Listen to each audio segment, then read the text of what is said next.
Good morning, good evening, good afternoon. Sorry we are 15, 20 minutes late. Welcome to SKTV. Welcome to today's edition. Welcome, welcome, and welcome. In any moment from now, we should and will be joined by Sekou and Milburn from Liberia. But let's share the show, guys. Welcome to today's edition. Welcome to the show. Um, just a lot to talk about. Just a lot. A lot, and a lot. A lot to talk about. Welcome to the show. Let's share the show, guys, please. Thomas, now welcome to the show. My man, you always following us. You are the first person today on. But let's welcome our listeners and our viewers. Welcome, and welcome to today's edition. As you can see, the topic, the Liberian Presidency. We have a lot to talk about concerning the Liberian Presidency. Everything you see going on, everything you see happening, it's based on the Liberian Presidency. Yes, happy Chinese New Year. Wish you have a lucky year. Jay, thank you. The people of China are still faced with the plague of the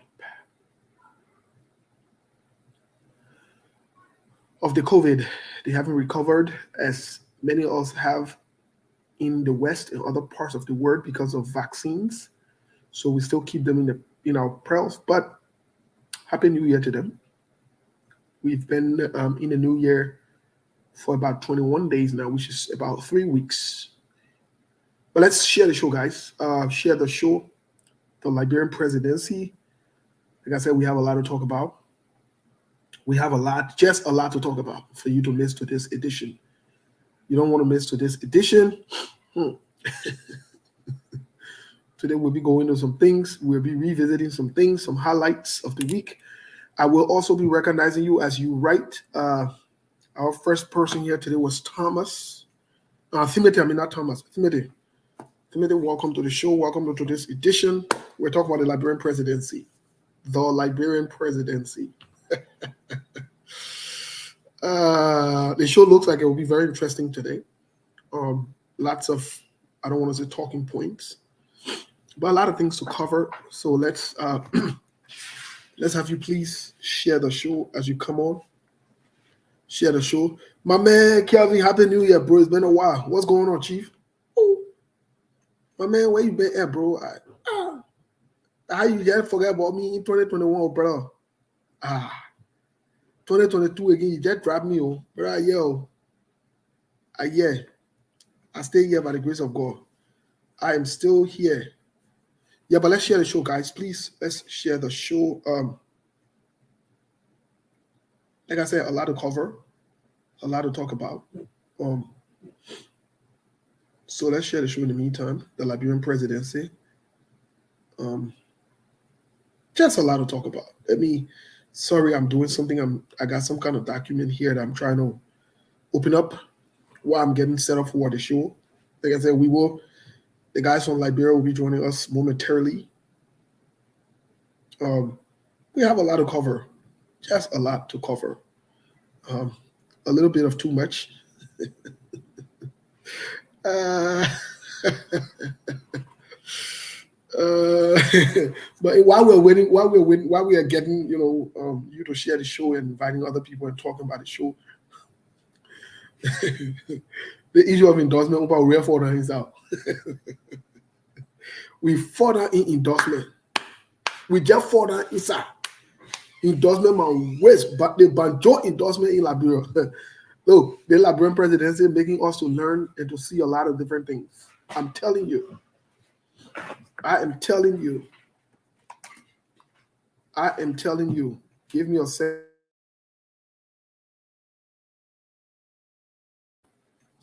The Liberian Presidency are making us to learn and see a lot of different things, guys. It's not easy. It is not easy. But anyways, we are here. Yeah, my man Joseph. Thank you, my brother. We are back. Sorry again for the lateness. We're a few minutes late, but we're trying to settle some things here. Let me make sure I open this document here and have it handy because I turn out for to bring noise in the town. I won't bring noise in the town at the tunnel. You won't bring noise in the tunnel at the tunnel. But let's share the show, guys. Let's share the show. Let's share the show. We I just laughing because forget feeling. Hey, no, we fought that out. The president been here. The president been here. We fought that in President been here. But let's share the show. Let's share the show first. The show, but we gotta share it. We have to share the show. We can't afford to not share the show and just be passing around. Let's share the show. Let's share the show. And as you already are aware, I made a disclaimer on my page. I've got a couple of feedbacks from people who I got a couple of feedbacks. People who, I hold to high esteem. People who I care about, and I think also they care about me. So have reached out privately. We are still talking. Yeah, disenchantment. I'm telling you, Franco, disenchantment endorsement. Oh, hello, what did we do? But we'll talk today. We'll talk today.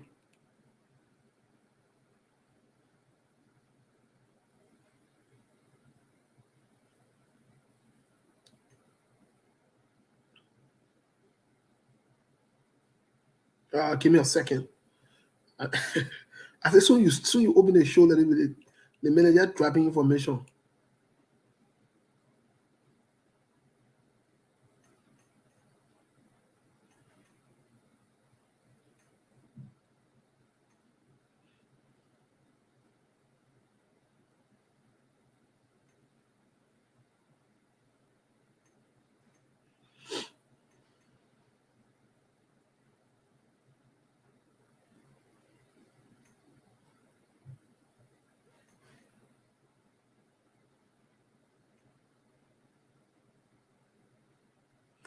Okay, great. I got it. I got what I wanted to get. It's open. Let me tell.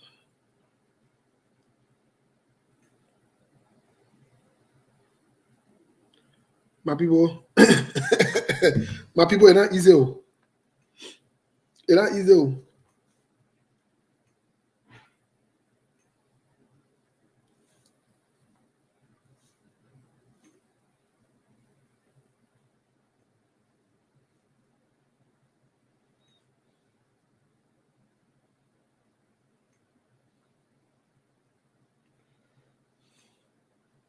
Okay, so let's sorry guys, I got distracted for a moment. But let's share the show. It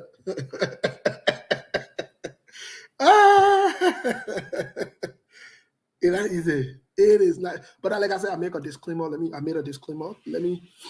as we'll be awaiting Sickle to join us. Melbourne will soon be joining us before we get to the musical break. Really quick.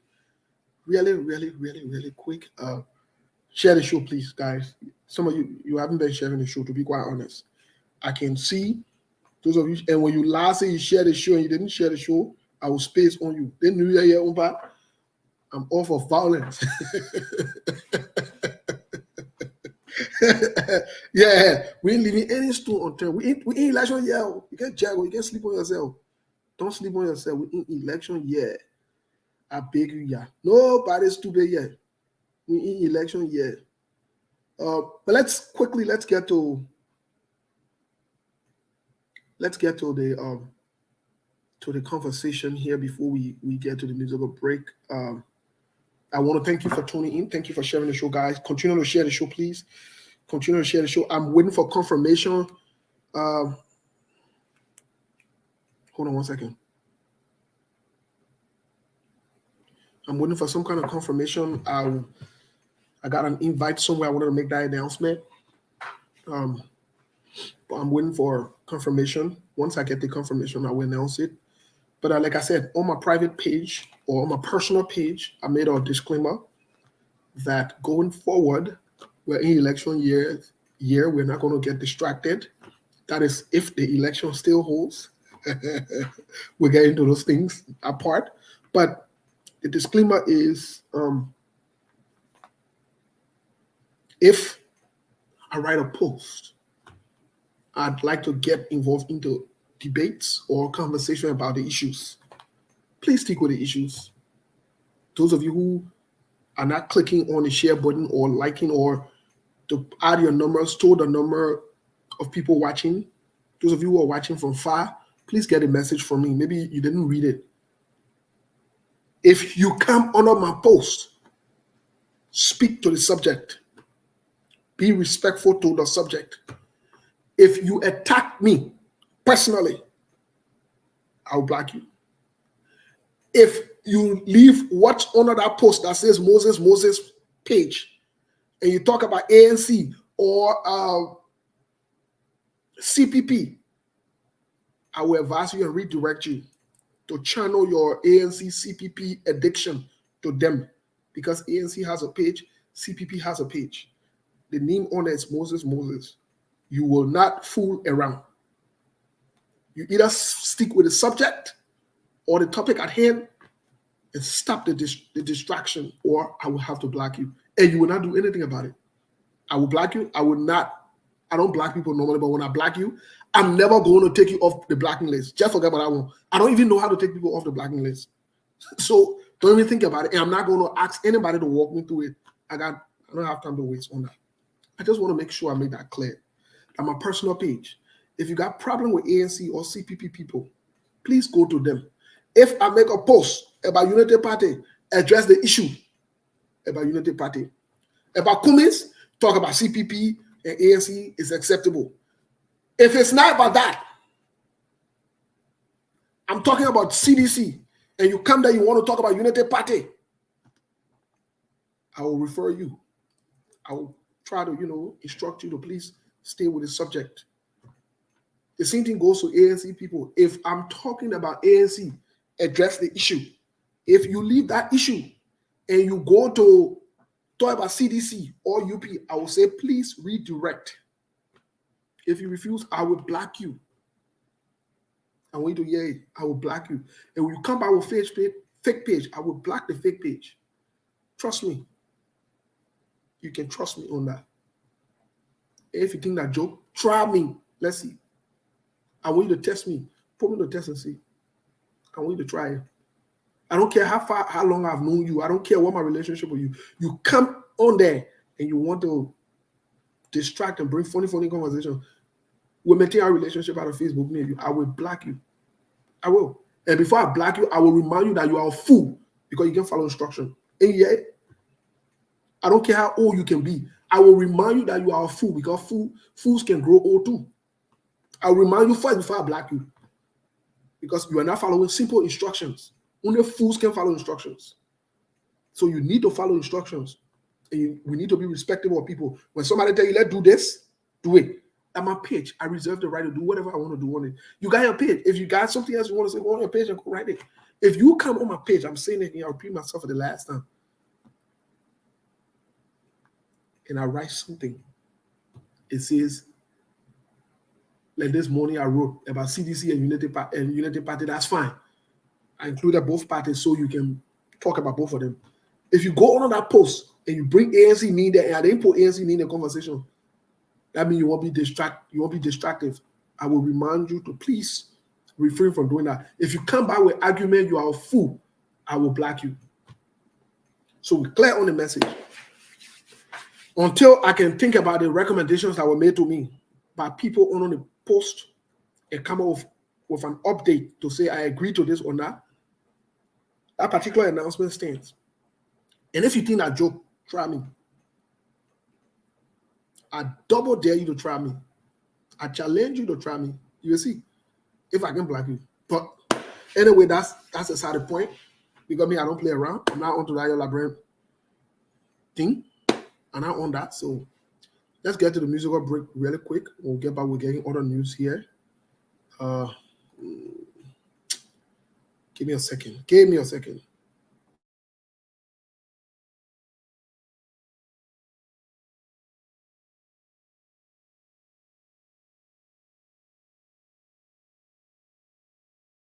Yeah, somebody called to give me some kind of information, but I told the person I want the show. So after the show, we'll talk. When they kind of critical and strategic call them be coming, we put ourselves together. You got to answer. Second calls can come, you got to answer it. But anyways, I want to start off today by you saw the images in other news, the endorsements from Disenchanted.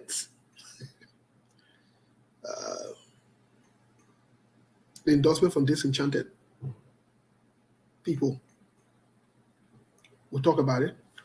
We'll talk about the most recent ruling from one of the judges for Yomli Kanga Lawrence, Senator Yomli Kanga Lawrence.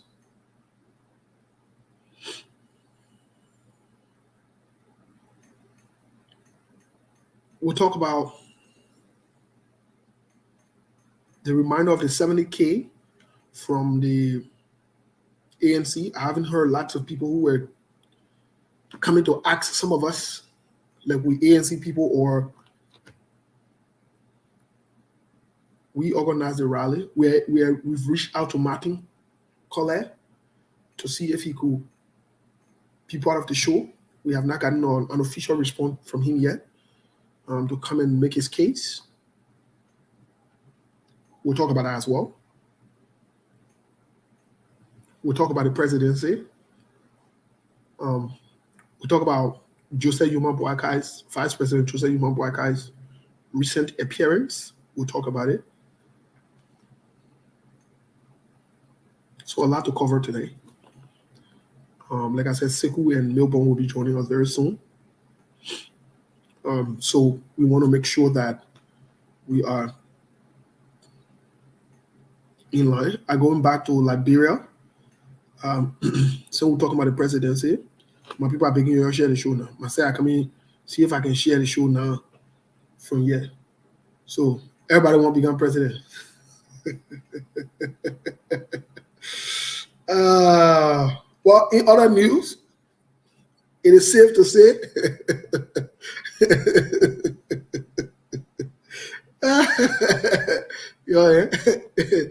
yeah, the election, yeah. The noise will be too. The noise even start yet. The noise will be too much. The noise will be too much.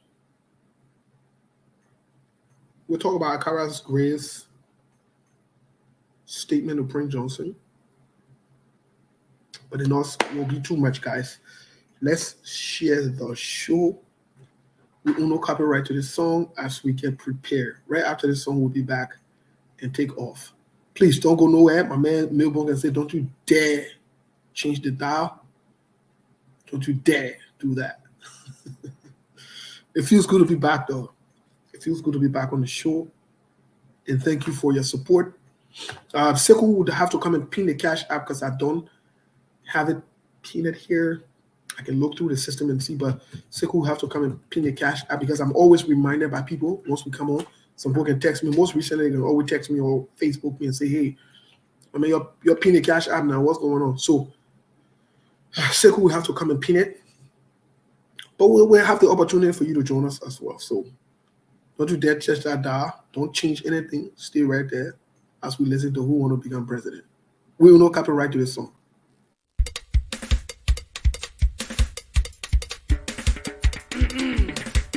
Ladies and gentlemen, I am Sonega dear boy.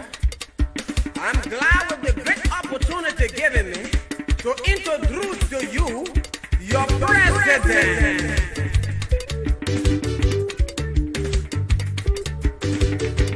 Babu want to become president. That one not true. Buskiro want to become president. That one not true. Poppy Dosse want to become president. That one not true. Crazy man you see want to become president. That one not true. Mr. Kede want to become president. That one not true. Mr. Lalame want to become president. That one not true. President you will sing you. That one not true. Mr. Roro want to become president. That one not true. Jego. Na how the president business will be. We're suffering for some more. Mr. Lala want to become president. President you see want to become president. Mr. John President. It can't be one angry. Let me tell you something. When they won't become president with Lala, they will come and say, as the president of the Republic of Liberia, I thank you people for introducing me as the president. The power invested in me as the president of the Republic of Liberia. I want to make sure I will bring the rest press down. Yeah. I'm going to pull all the fear press down. I'm going to bring the gasoline price down. Yeah. Kalolo want to become president. You know he say again, you want to tell me say president wait? Tell money he tell become president? Trust take up become president? And now he say, Liberia will for you. When they give president to them, they will stand and say, I'm Mason. I will bring down Moldova and bear you new Moldova. I'm going to make sure I'm not going to steal the government money. I'm going to make sure 7-7 get their back pay.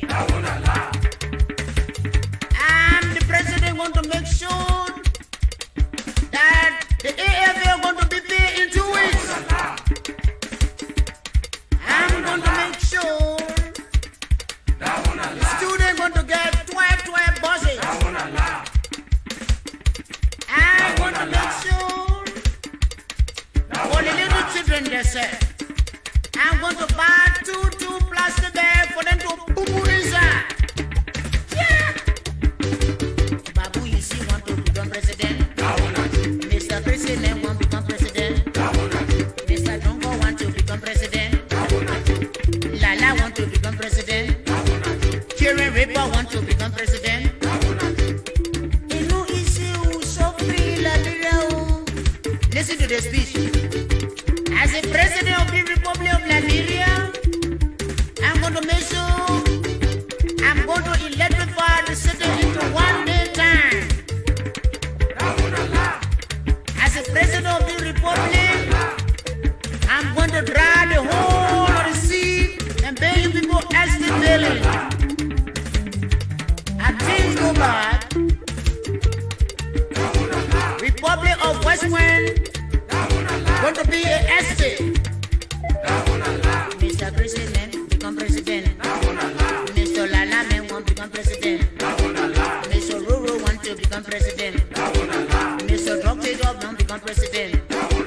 Mr. Kenju man want to become president. Mr. Ripasa want to become president. Mosquito want to become president. The girl you see say want to become president. Everyone want to become president. And you want to now when you want to become president. Yeah.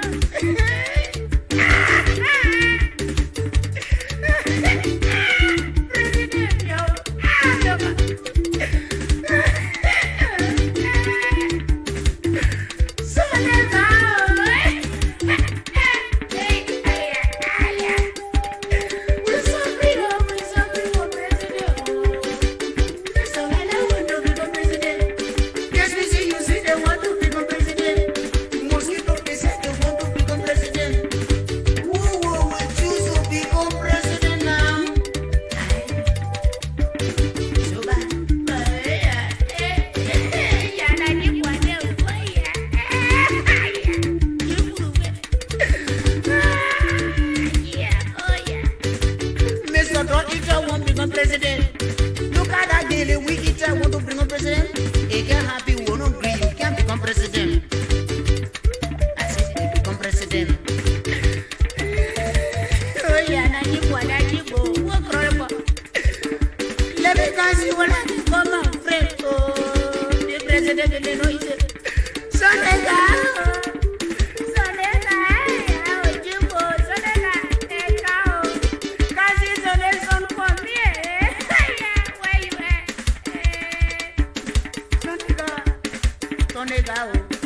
Please come, let we see who will become president.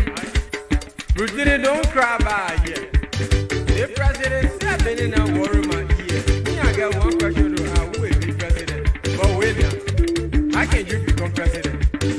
Nobody know you. How you become president? How will you become president? Hey, people man, I want to become president. All the seven jagger they won't become president. You gap in here, then you won't become president. Nobody know you, then you say you won't become president. Nobody can say infinity here, you won't become president. My brother, you can't become president. You say as Apollo, you come to Liberia, you say you won't become president. No, you can't become president.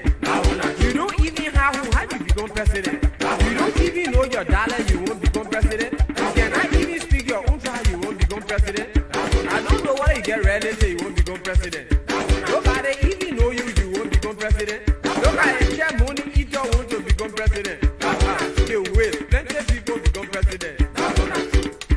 Who want to become president? The Japa people want to become president. Buka men, they want to become president. Swaggy, the people, they want to become president. It can't happen, you can't become president. All the camping men, let me see your hand up. You raise your hands up. Look at that thing, a man won't be president. Kokobo won't become president.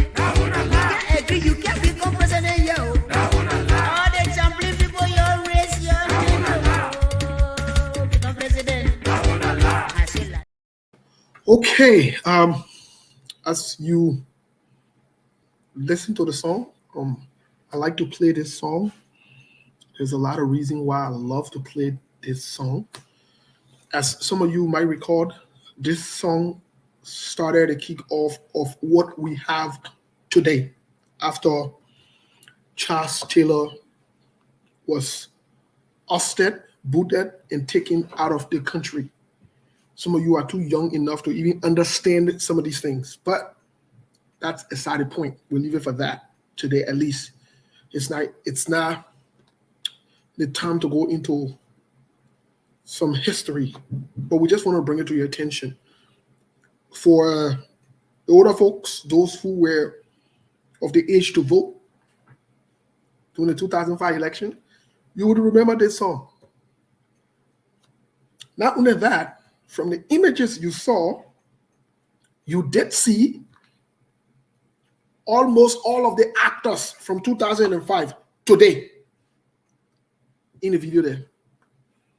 Almost all of the key players today. The popular figures, the name recognitions, the people know you, they got the people heart. You saw them in that video. Yet, nothing has changed. I want you to think about it first of all. I want you to please think about it as you are making critical decisions. If you don't believe me, what I say, you don't like what I say, it's okay. But please don't run away from the facts. Don't hit the facts, because the facts are the facts. Like I said, I want you to take when you have time, this video is on YouTube. You can definitely Google it, research it, go to YouTube, you'll find out. We'll give you the title free of charge. You can go back from the beginning of the show, you'll see the title. I just wanted to bring that to your attention as we get into the show today. It's important for you to understand these historical facts. Now, all of these guys that we're talking about today, that we think can solve our problem, they have been there. You know, I read a post from someone who said, I think it was Senator Dillon, who said, I think I'll paraphrase it, I might not be quoting him right. I'll paraphrase it to say, you know, you can't use the same people who caused the problem to fix the problem. That is true. I agree with him. I've said this over and over and over and over and over and over again. Anything that has to do with Josh Weir, Joel Howard Taylor, Ellen Johnson Sirleaf, and Joseph Yuma Boakai, run away from it. Go away from it.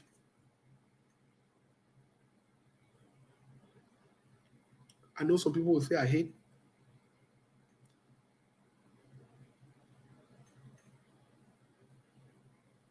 But I want us to be clear that we are sounding the alarm again. And that's part of our jobs. We will continue to do these things. Don't waste your time. As you are thinking about the presidency, these people will not solve your problem. They understand how to continue to massage the problem, go around the problem. As a matter of fact, they're comfortable. They're too familiar with the system. They're comfortable with the system. Joe Weir is comfortable with the system. Joel Howard Taylor is comfortable with the system. Joseph Yuma Boakai is comfortable with the system. Don't listen to all those rhetorics they're making. Just see the behaviors, the actions, and inactions. This is not hate. I don't hate anyone. But these are just the glaring fact that we cannot sit on the touchline and act like we don't see. Liberians, you have options. And if you don't know who to vote for, at least one thing you should know is who not to vote for. The same way how when you go in to buy something, you know what you don't want. You might not know necessarily what you want, but you know exactly what you don't want. As evidence by that, that's why you are able to walk or you are able to drive to where you are going to buy what you want to buy. You don't go to where you don't want something. These guys have been around. They will be around. Don't waste your time on them. George Weah will not change Liberia again in 6 years. Joseph Yuma Boakai will not change Liberia. If you were even to vote for him, that is if he's running now. Don't waste your time. Don't waste your time. These guys are familiar with one another. They know each other. They know each other. They do. They're accustomed. You know,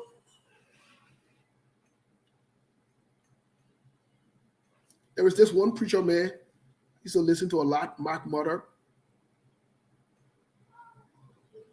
He's a white guy, not the other Mike, but Mike Mutter, not the black guy that passed away. But Mike Mutter, he's somewhere from Texas. He talks normally about wisdom. I would listen to him sometimes. He would say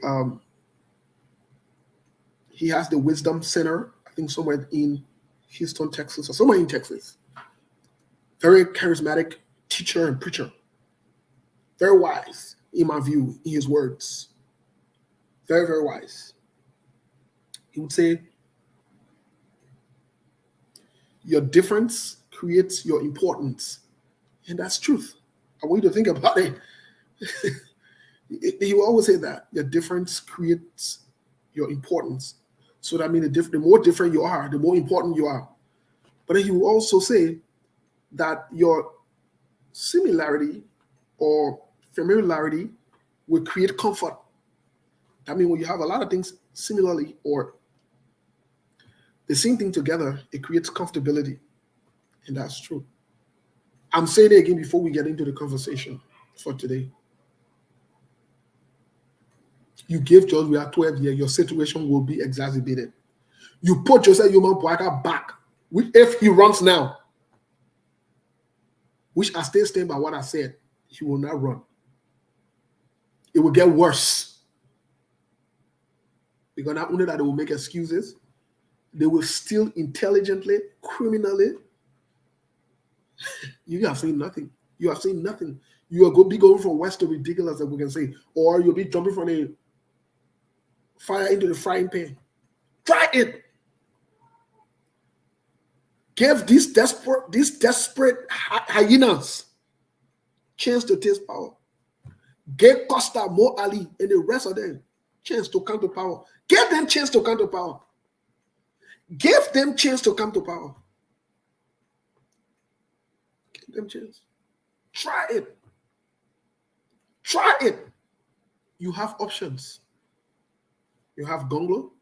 You have Alexander Cummings. We have good options. Don't waste your time with these guys. Don't waste your time with them. They do nothing before. They will not do anything. You saw the video? All of them were there. Joe, we were there. Joe, we were there. The country we got today, the Zogos, whatever we inherited today, what you see today is not a mistake, and I swear beyond Allah, bro, that the doings of these guys, that Joanna may excuse and lie to you, say they gave her the blueprint, they didn't do the one, they didn't do that one, and actually Joanna were in the Senate. In fact, the deal that they're talking about today, the Western Cluster, whatever it is, Joanna, all of them know about it deal, they signed this deal before. Edwin Snowden knew about this deal. Let me tell you something. Let me tell you something today. Let me be honest with y'all, as I've always been honest with y'all. Let me tell you today. Get these guys in there. We're doomed. We're doomed. Y'all be on Facebook again wasting your time. Who told you that they didn't know that we are going to do the work? Who told you that? They knew it. But they saw an easy route. They saw a way through for them to see. They see how these guys are seeing the easy way through. Joseph Yuma Boaka, even as him being sick as he is, they're dragging the other time to go on stage and say they went petition in disenchanted seditions. To tell you how deceptive they are. They arrange themselves and say that this disenchanted sedition, when sedition disenchanted, that your sedition will go to. You think sedition is stupid? With what they suffer at the hand of UP for 12 years, that sedition solo can go indoors just like Human Boaka or United Party? We stupid yet? You think we're stupid, eh? Okay. All right. I can tell you this today. There will be no bona fide sedition if they were looking for choice to revert to United Party. That is not true. These boys are tricky.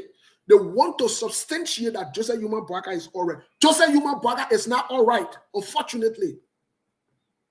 And anybody who wants to say, oh, you talk about the Pape health, anybody can get sick. That is the fact of the matter. I agree with you. But the fact also, we will talk about his health because he is not healthy and you guys are being deceptive. That is the fact. That's another fact that you guys are leaving behind. You know Joseph Yuma Boaka is not healthy. Y'all know that. Ain't your carrying? You couldn't even stay for a good 10 minutes there to talk. And you'll say that why other people are rejecting that what with you got a bunch of crooks pile themselves together and make it seem like they get numbers and they get crowd. Let me get you the good news. That United Party headquarters that order, they can bring 200 people there. 200 to 300 people, they can fill that place. I think what you're passing around talking about you got numbers. That's not true. That is not true. Because even if you have number, disenchanted seditions will not be something that you'll be celebrating. Your quote-unquote disenchanted seditions. Those boys were not disenchanted seditions. Just start wasting your time in your foolery. You think that everybody you can fool? Not everybody you can fool. Not everybody you can fool. You're fool the fools who want to be fooled by you. You're fool yourself. In your foolery, you guys have become emboldened and desperate, and I see danger in you. I see very, very dangerous sets of people. You think CDC that our problem? CDC that not our problem. And CDC did the same thing that they did. Now they got this. CDC today say they got disenchanted seditions that were endorsing President Joe, right? Okay. And you see in the foolery, how they're fooling around with people and toying around. And we're sitting here and we're supposed to say these are the people that's going to take over the country. You really think a CDC won't endorse? Like United Party CDC will go endorse? You know CDC know what they suffer the hand of United Party? Let me tell you something today. Seditions, let me use the word hate United Party more than any other party in Europe.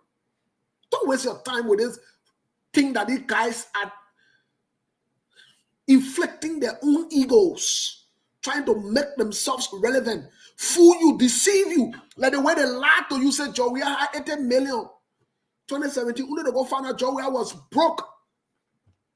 Like church horse rat. Church rat were broke like that. They lie to you. They are lying today again. Oh God. You know, some days when I sit by myself, to be honest, I can be tired.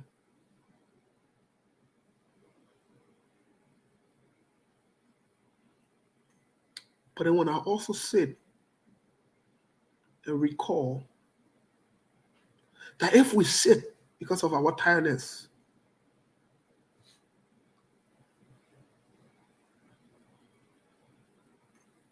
Tony Parker, I will remove your foul language you wrote here. Please, I'm begging you, don't write F words here. Please don't. Please, I'm begging you.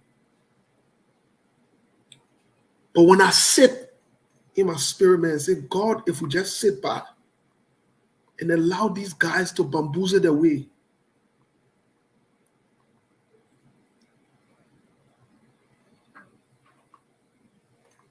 we could probably end up here again after 2023 making the same laws and going in cycles. And to be honest with you,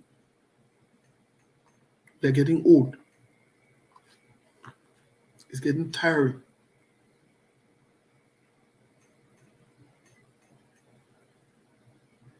It's getting tiring.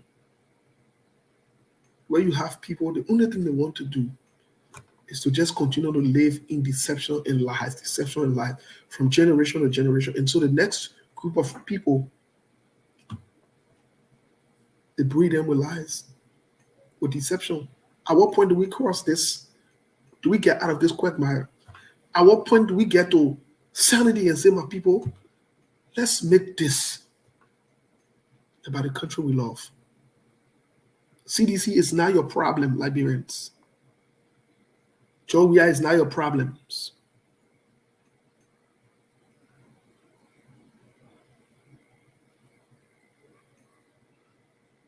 Joey is not your problem. CDC is not your problem. The people they learn these things from are your problem.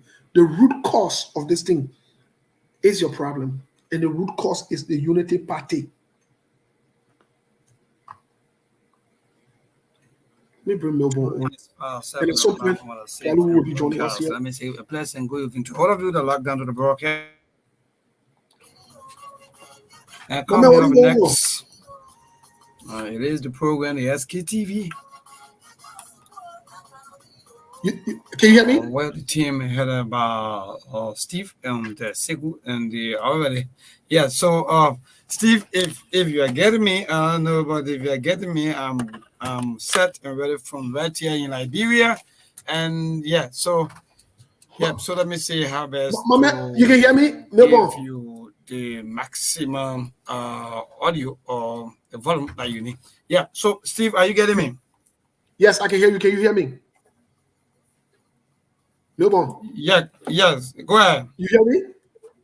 Exactly, I'm getting you, but you're coming in a little bit maybe due to the network, but I'm getting you. My man, you looking like you're supporting IEO. For you get yellow shit on you see, another way, right? For the show, it just video all kind of thing. Steve, stop the kind of thing, man. We are on a very serious political time. My man, you IE man. Because we were from Bezo, we are baron men. We understand the terrain. You IE man.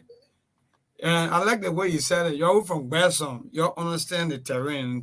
Yes, actually, from the day that I started following football here in Liberia, you know, yeah. So I been one of my favorite team, and I really love IE on a very serious note. Yeah, but IE that Joey team though, so that means they produce a business.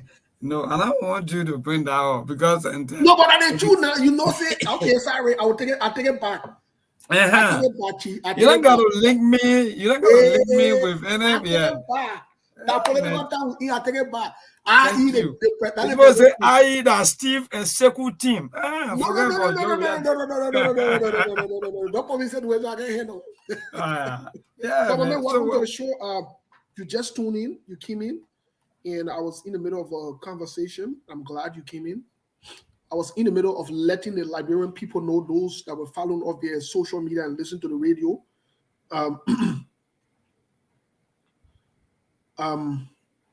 I was telling them that the mess that we have on our hands, the song that we played today, I was telling them that all the key actors in that song, starting from Ellen Johnson Sirleaf, Joseph Yoma Boyka, George Weah, the only person I said to be corrected who face did not show up in that song was Joey Howard Taylor. But all of them are the people who caused the mess that we are in from 2005 to 2023 today, where we are. About 18 years, 18 wasted years of the Liberian people's life. And so I was encouraging the Liberian people to not think about voting for any one of them. Anywhere where you hear the news, Joseph Yuma Bwaga run away. You hear John Weah run away. You hear CDC run away. You hear United Party run away. The same people that cause the problem cannot be the people that face the problem. That's not how life works. That's not true. That is not true. And I said to the Liberian people that the United Party is deceptive as the CDC. I gave you an example. They lied that Joseph Yuma Bwaga was not sick. In fact, Joseph Yuma Bwaga had a mini stroke. Or stroke, however you want to term it. You want to put mini, you want to put stroke that stroke. But not only that. Not only that. Oh, thank you. Thank you for correcting me. Like I said, Topa. Thank you for correcting me. Joseph, he said, Joey Howard Taylor is in the song.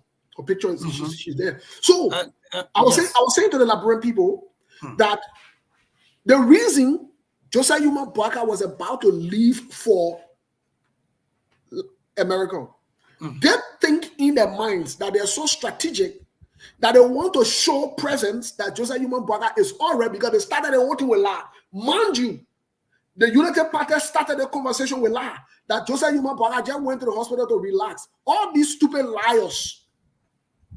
Not only that they're lying, but they're stupid in the line. Because when you want lie, at least lie makes sense. But you can't say Joseph Yuma Bwaga left his house to go relax to the hospital and take a break. Who leaves the house to go rest in the hospital? If you tell me, say, Joseph Yuma Bwaga left the hospital and he is going to let him borrow in Ganta, and they're chilling there, that's a different thing. We can pick on that one. But you tell me, say, Joseph Yuma Bwaga left the house to go relax in the hospital, like, who are you taking us to be? Like, we are crazy people? But not that.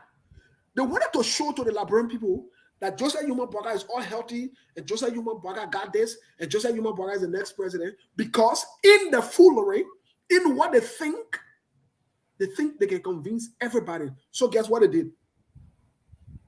Guess what they did? They encouraged the party to come up, which he agreed with it as well to come up, to show that everything is all right or he's all right. No, Joseph Yuma Bwaga is not all right. As evidence by that, Joseph Yuma Bwaga left Liberia to seek treatment abroad. Joseph Yuma Bwaga is not all right. Joseph Yuma Bwaga will not run. Then some of them know that. They know it. Who said they know it? They do know the fact. They are aware of these facts. But then they say they bring in disenchanted sedition to endorse him. Let me ask you this question, Melbourne. If sedition are really disenchanted and they are mad, you think that United Party they will run to? Sedition, the United Party get that conversation? No. Seditions and United Party don't have that conversation. Nobody will not fool you. But not only that, here is where I found them to be even more deceptive. They sit in the top CDC for 12 years. CDC played their own tricks on it too. So CDC too say, okay, they are disenchanted United Party partisans, but they tell you that both CDC and United Party are bad for Liberia. What are United Party disenchanted about? That Joseph Yuma Bwaga sick? So they disenchanted. What they have done is they went and recruited 1 or 2 people from the party and brought and say, "You go out, you're disenchanted. You're putting check." And say, these are the deceptive things that they have been doing. Open your eyes, my people. These people are deceptive. They are deceptive to the core. Let me tell you something. If they lie to you, let them lie to you that John we are 80 million before you elected him. If they lie to you that time, right after you elected him, I still remember I was in Liberia in the month of March, April. The noise of the condominium came that he built right after his inauguration. Somebody will get 80 million. We'll go back condominium. All that time he paid all the things. We'll go back. So I'm saying to the Liberian people that these guys are not serious. They have based everything. Go trace them. Go trace them, including Josiah Yuma Boakai. They have all lied. And all of them continue to lie. And this is wrong. You can't just lie your way out and trick people. This is election we're talking about, my brother. This is not community event. This is not trying to impress someone and young girl because you want her. This is not going to go lie to people because you want to steal money from them and then later on come back. This is about the lives of people, and you must be honest when you come to the table as to what you want to do for the Liberian people. Stop the small lies. Stop the deception in the name of your get number and the other people endorsing you, the other people endorsing you. But let me close on this subject on this, and maybe you can chime in here. Let's agree that it was disenchanted seditions. But Unity Party told order they got the biggest opposition, they got the biggest number down. Why take few handful of people to make a big program about? And those people are not even people that will say, oh, these people that people that can sway crowd, or that people that can do this, or they got some kind of added value that they're bringing. Why? This is to tell you to how much they have gone low. They have lowered the bar. They see where how when people started endorsing the CPP or the ANC, the United Party went ahead and said, you were endorsing them in Kakata. But you were just endorsed your few weeks ago in Salawa, in Totota. Why you got to endorse her in Kakata? What sense does that make? I'm saying to you, I don't hate these people, but I'm saying to you that the deception is glaring.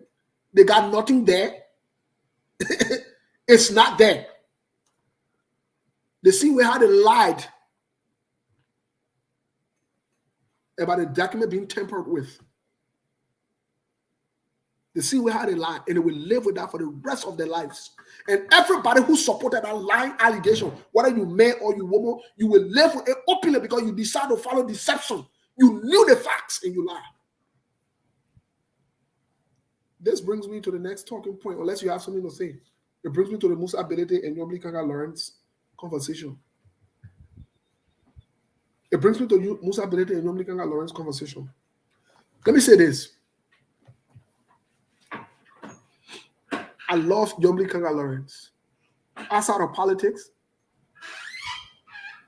she's a very good woman. She's a cool person. I've openly written that on my Facebook page. And when I say she is cool outside of politics, she is. She is. I've interacted with her. She is. Put politics aside, she is. I call Yomli Kanga Lawrence my Oma. The respect I have for her is still there, has not gone. But I'm one of the person that when you do wrong, even when I care about you and I respect you, I will say you did wrong. Because I'm not a sycophant. And I think all Liberians should start doing this. On the same platform, we told Yomli Kanga Lawrence, please pay the money, get the thing in the court. You carry that thing heaven, you come back, you will not win the case. She never listened. She took it, they took it to the court. I don't know who gave them, someone that read a prohibition. You all on Facebook, oh, the law are the law, the law are the law. Is the law still the law today? Remember, Me and in Labrador right now. They lost the law in Labrador. Yes, anywhere the law go is the law is still the law. Yeah, I'm Even not if the you law go or the law against because you you, stay in your because RE share over there. And no, meaning is that if it go against you, even though they will not post it for now because it is seriously against them, but the law still remain the law. So say Honorable Musa Hassan Belete, the chairman of the Liberty Party. well, the law is the law. Let me say this. And probably this might be one of my last time ever addressing this. I'll say again. Let me speak into the future. Senator Yomi Kanga Lawrence over the next 3 months. That means from now to April. If she is not careful, it will be the end of her political career. I know they'll say, "Oh, you don't know what you're talking. You hate." So I hate Senator Yomi Kanga Lawrence. And what you'll say? I've just told you that she's a good person outside of politics. But the fact that she followed those crooks and those liars for all of them to not say the truth, that's a monkey that on her back. You have to walk away. And I'm saying this. If she is not careful, if she decides to run in Grand Basso for the Senate again, she will not win. And we hear, how long from now to 2029? It depends on the moves she will make going forward. Let me say this. That human being can value you, but you can add value to your life. The value that Senator Yomi Kanga Lawrence had, has she just listened to someone who don't know politics or who not in politics or other people who told the truth? First step is, why didn't you throw your hat in the race? You were leading a big party.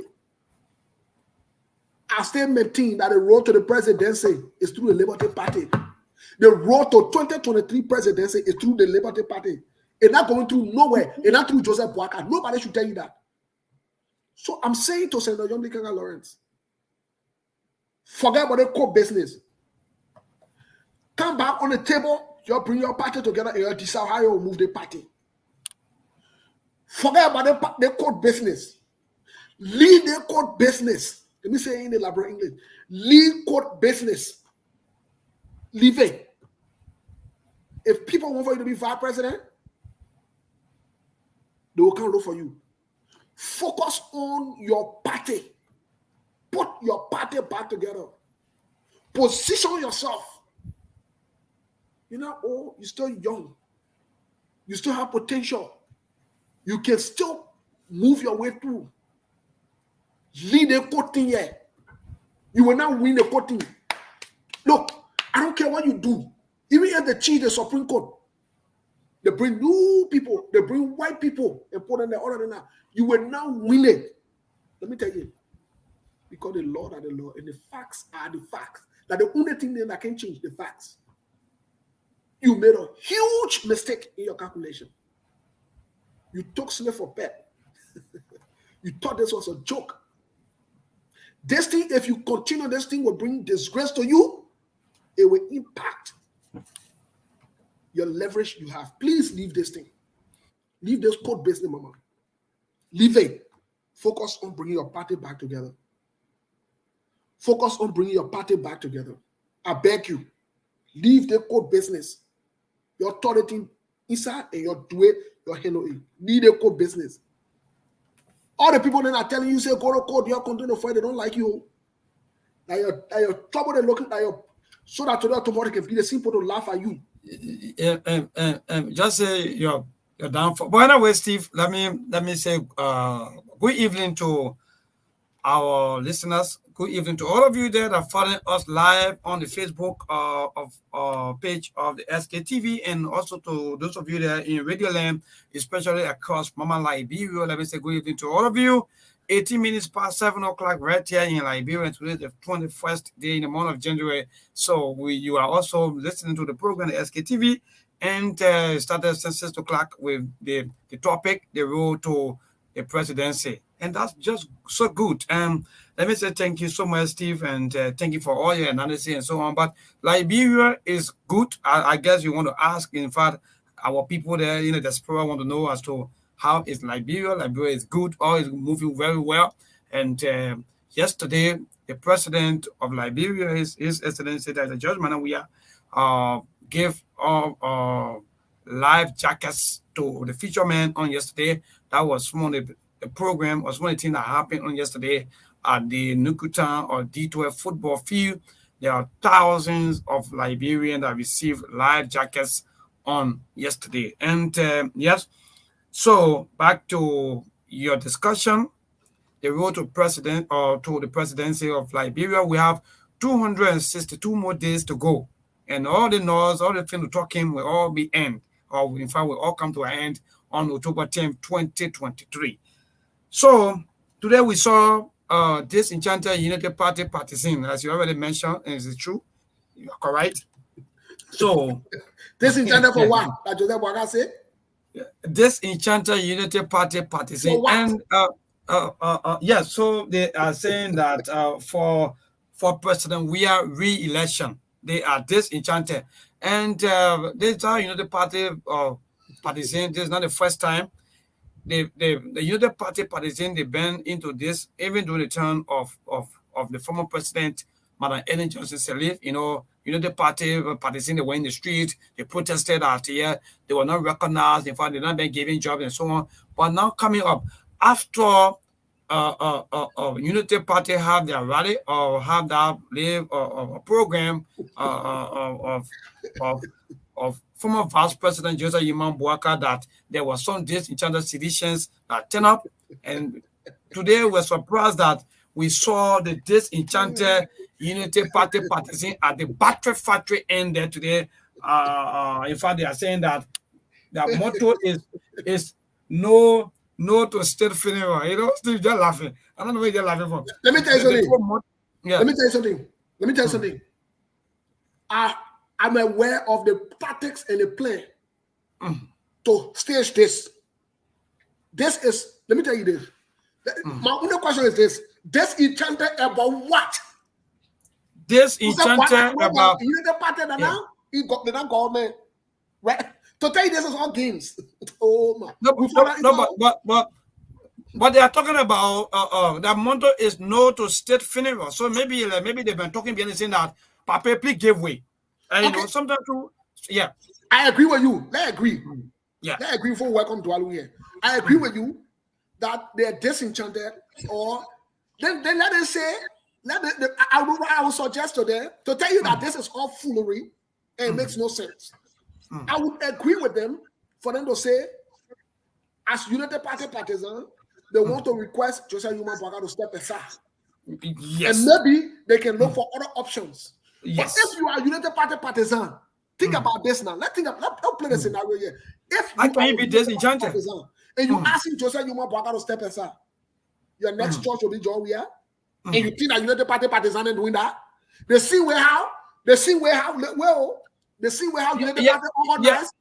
Steve, the point here is, coming quickly, the point here is that it's possible that United Party partisan maybe they can do that, or maybe they may do that because they don't want to support Alexander Cummings. That's their own way of life. They are saying that they don't want to support Alexander Cummings. I think on Thursday, we did listen to the show that both of them called in and they said that if Joseph Boakai is not into the race, that means some of them they're not going to vote. Like for example, maybe he not go for second round. I mean, if they will not vote and so on. So that means it clearly tell you that they are not in line with Alexander Cummings. So that means the United Party people they don't want to see Alexander Cummings. Then back quickly before we welcome our comrade. Yeah. So with the issue of the race to Liberian Presidency, October 10, my brother, on a very clean note, I will tell you this for free that I'm not seeing no competition for now. I'm not seeing no serious opposition. I will tell you this. I'm not seeing nothing so serious that, yes, that I can tell you that, yes, opposition, they are serious and they are willing right now to take over from this government. I'm not seeing anything. So it's like President Weah is just drinking just drinking green tea. For me, I see it because, and then when you go right now, you see that the man is always loved by the people. And you know, why opposition are fighting among themselves, the men just there drinking, merrymaking, and so on. So for me, I think the race may little bit narrow, or maybe something may happen because what I'm seeing right now, Steve, on a vessel, I know that no opposition for now. No opposition because we're not seeing that kind of serious opposition because they keep fighting the opposition of 2019, the CPP of 2019. We're not seeing that kind of opposition anymore. So for me, I can clearly tell you that if they are not careful, President William may likely win them on even on first round. Okay. So yes, so that's the kind of thing that's happening here in Liberia. That yes, we see them, but they are not together. They fight each other. They do all sort of things every day, and they think that yes, all is well. The way you just said about Senator Yomdi Kanga Lawrence, also she's sitting there, fighting party chairman, but back and forth, going here and there. Everything. You are not. She's not doing well for herself because even if she have a legacy, to protect. So if you keep fighting, then where is the legacy? Because you will go tomorrow. So what's going to happen? And there's another comment. One thing I can tell people is that when he was chairman for the CPP 2019, he brought on board a lot of senators, including Senator Davos Dino. So those records are all there. But none of them, you not see all this thing happening. So I can clearly tell you, my brother, that if we're not careful, President Weah will work with that election result on that kind of level without any opposition saying or maybe coming even close to him. Okay. Well, let's welcome Dwalu. Dwalu. Yeah, thank you, man. Thank you. Thanks for sending the link over. I want to welcome the audience as well. Thank you for you guys. So I want to say this, my brother.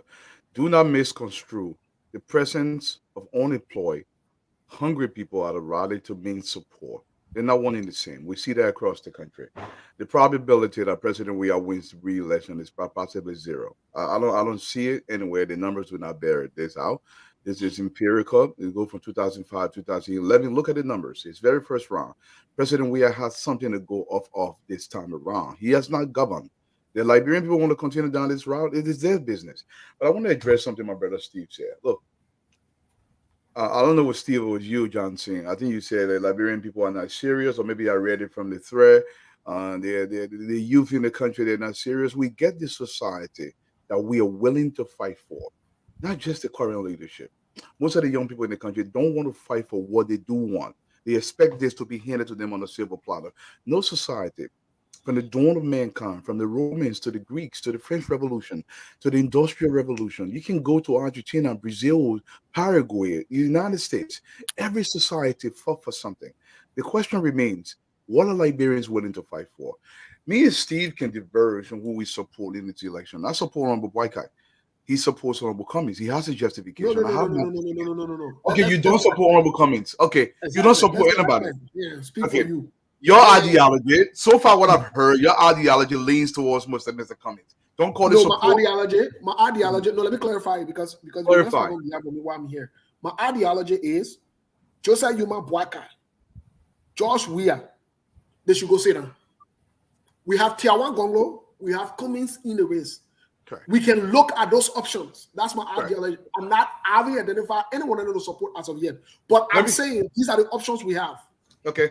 Now that's an argument. In a democracy, people have the option to have their argument, and I think it's fair. But I will say this, Steve. I will say this to you: the way our population vote. One thing that got me a little bit questioning Mr. Cummings' decision is this: Mr. Cummings and his team, they've forgotten the society they're dealing with. They have refused to put things into the reality of context of what Liberia is on the ground. Look, I was an unrepentant Cummings supporter, but there's a slew of decisions that were being made that I did not support. Now, I'm not an insider UP partisan. I support Honorable Boycott. I'm not a UP person. I belong to no political party. The reason why I support Boycott, hopefully we'll discuss that tonight. And at the end of the day, and Steve, you're right. We have to want the best for Liberia. If Honorable Gunglo can deliver that best, vote for Honorable Gunglo. If Cummings stands to be the best option, but Steve, you and I have a job to explain to our people what constitutes proper leadership.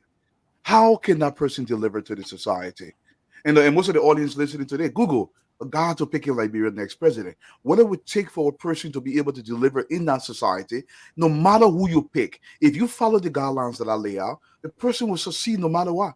because there is actually empirical studies. They're out there everywhere. Young people, you have to read. There's a lot of documentations on how you can get a person to deliver to your society. There are ingredients. There are actually factors. This has been tested in other countries, but we vote blindly based on politicianship, based on superficial issues, tribal leanings. I just like the board without any substantiation whatsoever what this person is capable of delivering to that society. I'll give it back to you guys. Okay, well, Dwalu, maybe we should make a time to invite you where you can talk about why you support Honorable Boakai, or That'd as be great. you call him Honorable Boakai, I'll use your words. I don't call him that, I call him Jose Yuma Boakai. But like I said, we'll make time for that. We'd like to stick with just what's going on. I'm really interested in also using some of the articles, some of the things that you've written, especially the guy to pick the next president. You were a few months ago with Mr. Cummins. The situation with Jose Yuma Braga didn't change, but yet you are supporting it. That's something that I'll make time specifically for you.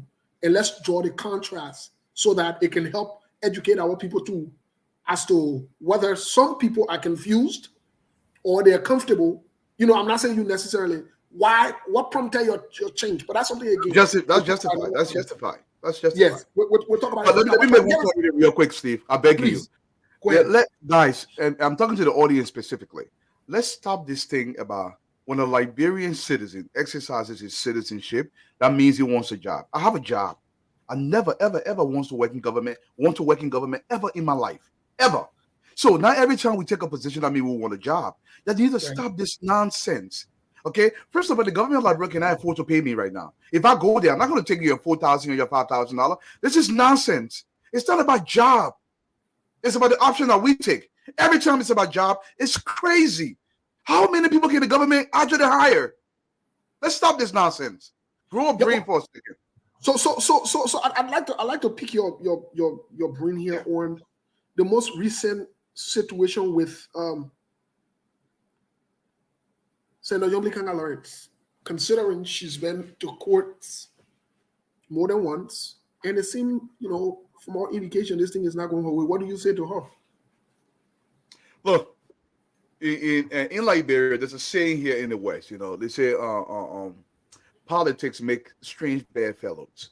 I think Honorable Yomli Kanga Lawrence, in fact, she was on a show one time, and I called the show, and I asked this very question you're posing. The cohesion of a political organization is very important for the forward march of our country, especially an important political organization like the Liberty Party. If things are not working right, people love to put this feeling above politics. Politics is not feeling. Politics is positioning. And people always forget this. It got nothing to do with feelings.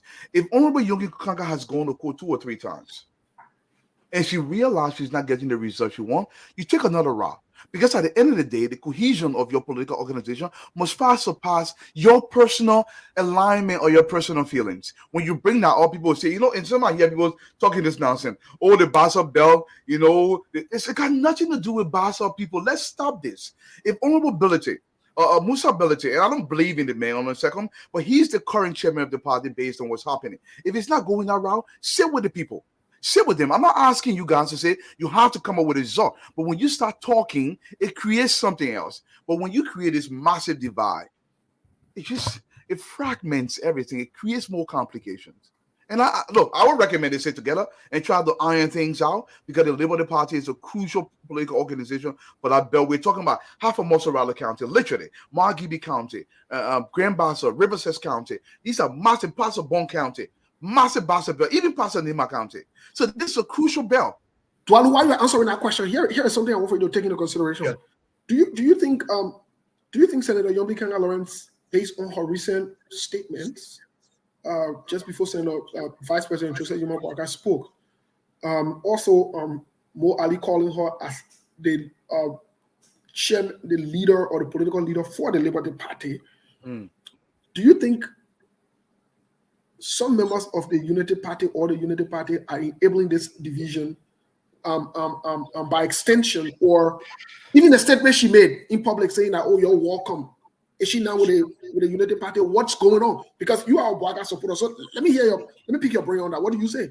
I don't think it's Liberty Party. I mean, it's a unity party creating the division.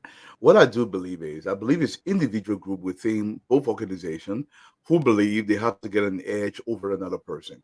And to my brother James Keller, it's when we say the government don't have money to pay you, it's the way I think about myself.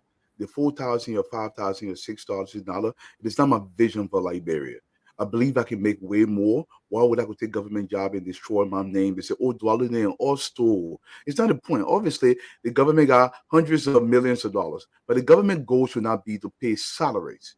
I'm far beyond that. I don't believe anybody in Liberia should make more than $2,000 per month while working in government in a third world country. Maybe you don't get a bigger concept. And that's the point. But I don't think it's an individual. I believe it's a I don't believe the organization itself. I believe an individual within both organizations, and they are going against each other.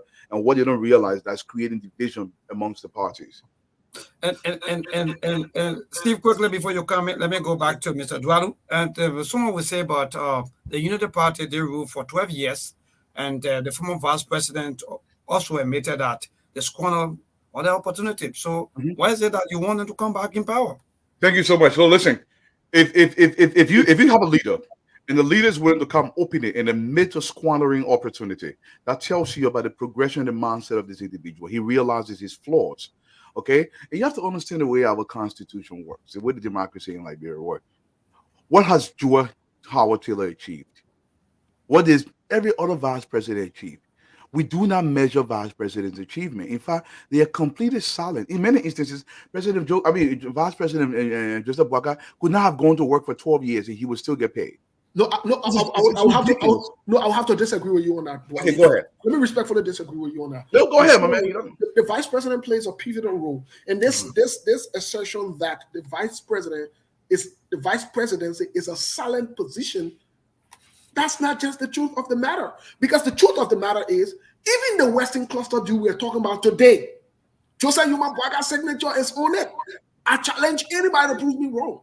His signature is on it from 2011. We've not considered that though. But not only that, here's another point. The vice president's role also in the Senate or in the legislative branch of government is to convince them to push the president's agenda. So in essence, the vice president plays a major role to create balance and stability. So you are telling me here that Joseph Boakai admitting that the squander opportunity means that. It could be implied also that Ellie is corrupt. He is corrupt. Now, Steve, you can take the implications you want, and you're making a point. Look, I am not naive. There are some influence to the vice presidency, but his influence goes to the extent that the president allows. Joseph Boakai, Honor Ellen Johnson Sirleaf, and most look, gave the men some of the blame of the administration, but the greatest onus actually falls on Ellen Johnson Sirleaf. Joseph Boakai could not govern the society. He does not have the what you call it, statutory mandate given by the people to the presidency. It was not given to him. It was given to Ellen Johnson Sirleaf. Now, you can put some blame on him, but until he rules as his own man, this is one of the reasons why I say I can never work in government. Because the way my mind works is, if I don't have the final say in many instances in a proper system, I'm not going to destroy my name. Steve Bullitt takes a ministerial post at, I don't know, gender ministry. Steve Bullitt wants to make sure every person that rapes in Liberia is immediately arrested. He wants the gender ministry to have his own personal jail and have prosecutorial power. If the president says no, you just sit there and collect a paycheck. And then there was just Steve Bullitt, they were all in government. They were raping people, small children in a year. I don't want that on me in any way, shape, or form. This is why I can never take government job, ever, under any circumstance. So it goes back to, that's his business, but he did not have the kind of power people think he had. No, I would disagree with that. In as much that he was not the commander-in-chief, then I want to rebuttal you also by saying to you that his signature on decisions such as those deals have impacted and is still impacting the lives of Liberians today. So the fact that he affixed a signature to something, whether he had the power of being in charge or not, he's aided, abetted, and guess what? He is a corporate. He's part of it. But let's go to the analogy you made about the gender ministry. Let's go to the analogy you made about the general ministry. I'd like to applaud, what's his name? Tiawan Gonglo in this situation. When it came to a point where in Tiawan Gonglo knew that Ellen Johnson Sirleaf would not allow him to operate the ministry to benefit the Liberian people, but rather benefit her. And some Lebanese guys or businessmen, Chawan Gonglo did the honorable thing and walked away. He resigned. Joseph Boaga would have done the same thing. Listen, this issue of making excuses, let me tell you something. Let me tell you something today. What you see Joa Howard Taylor doing today, she's done it before. What Joseph Boaga did with Ellie, squandering money, he's done it before. He has done it before. It's in his record. It was not the first time he squandered money. Joseph Boaga squandered money under Doe's regime. As evidenced by that, Doe had to recall him and fire him while he was away because of the budget that was released in between 1980 and 1986. He was in charge of agriculture ministry. So you see the decisions that he's made so far has trickled down today. Guess what? Today we still have problem in the agriculture sector. So when we sit in public and say the Minister of Gender, okay, then we shouldn't blame Peace Ota. Then let's blame John we have for gender. We shouldn't hold Peace Ota accountable. Let's leave Peace Ota alone. Don't talk to Peace Ota. Everything that happened in gender ministry, a Peace Ota. But I want to switch the conversation because we have time for us to talk about this Joseph Yuma Boaga and your support. And some people say, it's just a ceremonious position. But I would argue, no, that's not the truth. I want to switch to something interesting and very important that I would like the Liberian people to listen to. I'd like for you guys to listen to this really quick. Let me see if I can get this. Can I make this comment while you're pulling that up? Yes, please, go ahead, bro. At no point did I ever mention that I was an ANC insider. I said I supported Mr. Cummings. My support, there are thousands, maybe hundreds of thousands of people that support Honorable Cummings. It doesn't necessarily mean they're insiders. Let's stop this nonsense, guys. Okay, you need to stop this nonsense about division. If someone doesn't support your candidate, we are not enemies. We're not enemies. It got nothing to do with anything. You need to stop this childish play. I agree with you 100%. I agree with you. And this is one of the problems we have in the Liberian politics. When you don't support somebody, then you hate them. Yeah, sometimes they become enemies, and that's so bad for us. I don't care about the enemy part, but they will not lie. We have to graduate. So, Mr. Dulu, it's a right to support whosoever that you want to support. But exactly. Then back to your former yeah. Okay, go ahead. When you don't know, I'd like to play this video. Go ahead, please. Go ahead. Okay, so I want to ask Mr. Dulu. I don't know whether are you fully a member of the Unity Party? Well, no, I'm not a member of any political party. I've chosen to support Honorable Boaga, not necessarily the UP party. Okay. And when Steve bring me on, we discuss the reasoning behind it. Thank you. Well, I want to clarify something quick. Baton Kula, good to see you, my friend and brother. Happy New Year to you. But I want to say to you, Doe did fire, and it's on the record, JMB. As a matter of fact, let me address that. You want to address it? Yeah, I want to address it. So quickly before you go to that. 30 seconds. Look, okay. The issue of firing in Liberia. I mean, before Amos Sawyer died, he addressed some of that issue. But the issue of firing in Liberia, it cannot be a deciding factor to determine what a man has done. Because look, the way our society works, Stevie, this is why when we talk about institutional governance, it's the reason why we push for that. Because you can say, oh, they fired a man. That means the person is not tainted. Oh no, a dictatorial leadership that some kind do, firing somebody doesn't carry a lot of credibility. You have to. It carries credibility. No, you can say that because it carries credibility. You can say that because then we can pull out a document and tell you doing his regime, under his specifically the agriculture sector, under that monies were squandered, and Joseph Yuma Boaga was in charge. So there is a correlation here. We can just ignore these correlations and say, now I agree with you in some instances. Some people are fired for political reasons. Amos Sawyer came out and said, and try to make excuses or whatever it is. I didn't say Amos Sawyer here. I didn't use Amos Sawyer. I was specific. I said Doe. And I can substantiate that by the reports from the United States Senate between 1980 and 1986. The monies that were allocated, what job did he do? How does it benefit the Liberian people up until now? So the issue of squandering is not mutually exclusive to today. And we're not going to sit around and play and Alex something. But again, and we in political season. Mr. Boaga's achievements will be detailed by Mr. Boaga. This is a question we should ask. This is why we're asking for debates. This is a question we ask for political leaders. I agree with you. But guys, let me play this. Let me play this video. I thought to play this video and get your. And I hope my girl Love Johnson calls. She tells me I'm very dull, and I hope you can call the show. Let's hear your smarts, okay? Okay, so I hope you guys can see this. This is Aspirant Ray.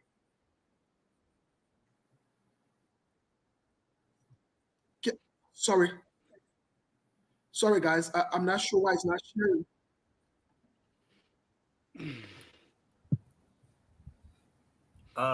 It's Sorry, not guys. playing or what? No, hold on. I think I made a mistake. Okay. Let me go back. Let me go back. Yeah. Yes. All right. So I don't know. As you ask Mr. Eduardo question, or Yeah. Let's be talking why he's looking for that. all right, so that's good. So Mr. Eduardo, if I may ask you this question, I don't know how you're going to respond, but No, any there are a lot question of, you want to ask. yes, there are a lot of us sometimes, or in fact, there are a lot of people or Liberians who back their own, and because they feel that maybe the person is in their camp, be it whether the person is criminal or not, always backing up. So I want to ask you this question, are you really fighting for change? And if so, which type of change are you fighting for? Okay, you see, that's a very loaded question. And the time you give me for that kind of question requires minimum of 3 minutes to answer. If you say you're ready fighting for change, obviously we're fighting for change. Look, let me tell you something. To fully actualize the change in a location, you must understand what it takes to actualize that change. There's nobody right now in the race that fully understands more to that change, who's worked in the belly of that beast, the Honorable Boakai. So to effectuate that change, now I have no guarantees that if Mr. Boakai comes to power, he's going to effectuate that change. Nor can you tell me Honorable Cummings or whoever else is going to do it. But we are giving hope. We are taking the the best of the least possible candidate that will effectuate that change in Liberia. So everybody in the race have their flaws. But among those flaws, who are you willing to pick? Nobody's perfect. But I can give you no guarantee. And I'll tell you that's what we're fighting for. So that means you are fighting for the lesser evil. And if I may ask, who is that person? I'll tell you it's the Honorable JMB. All right. So Steve, yeah, you can go ahead.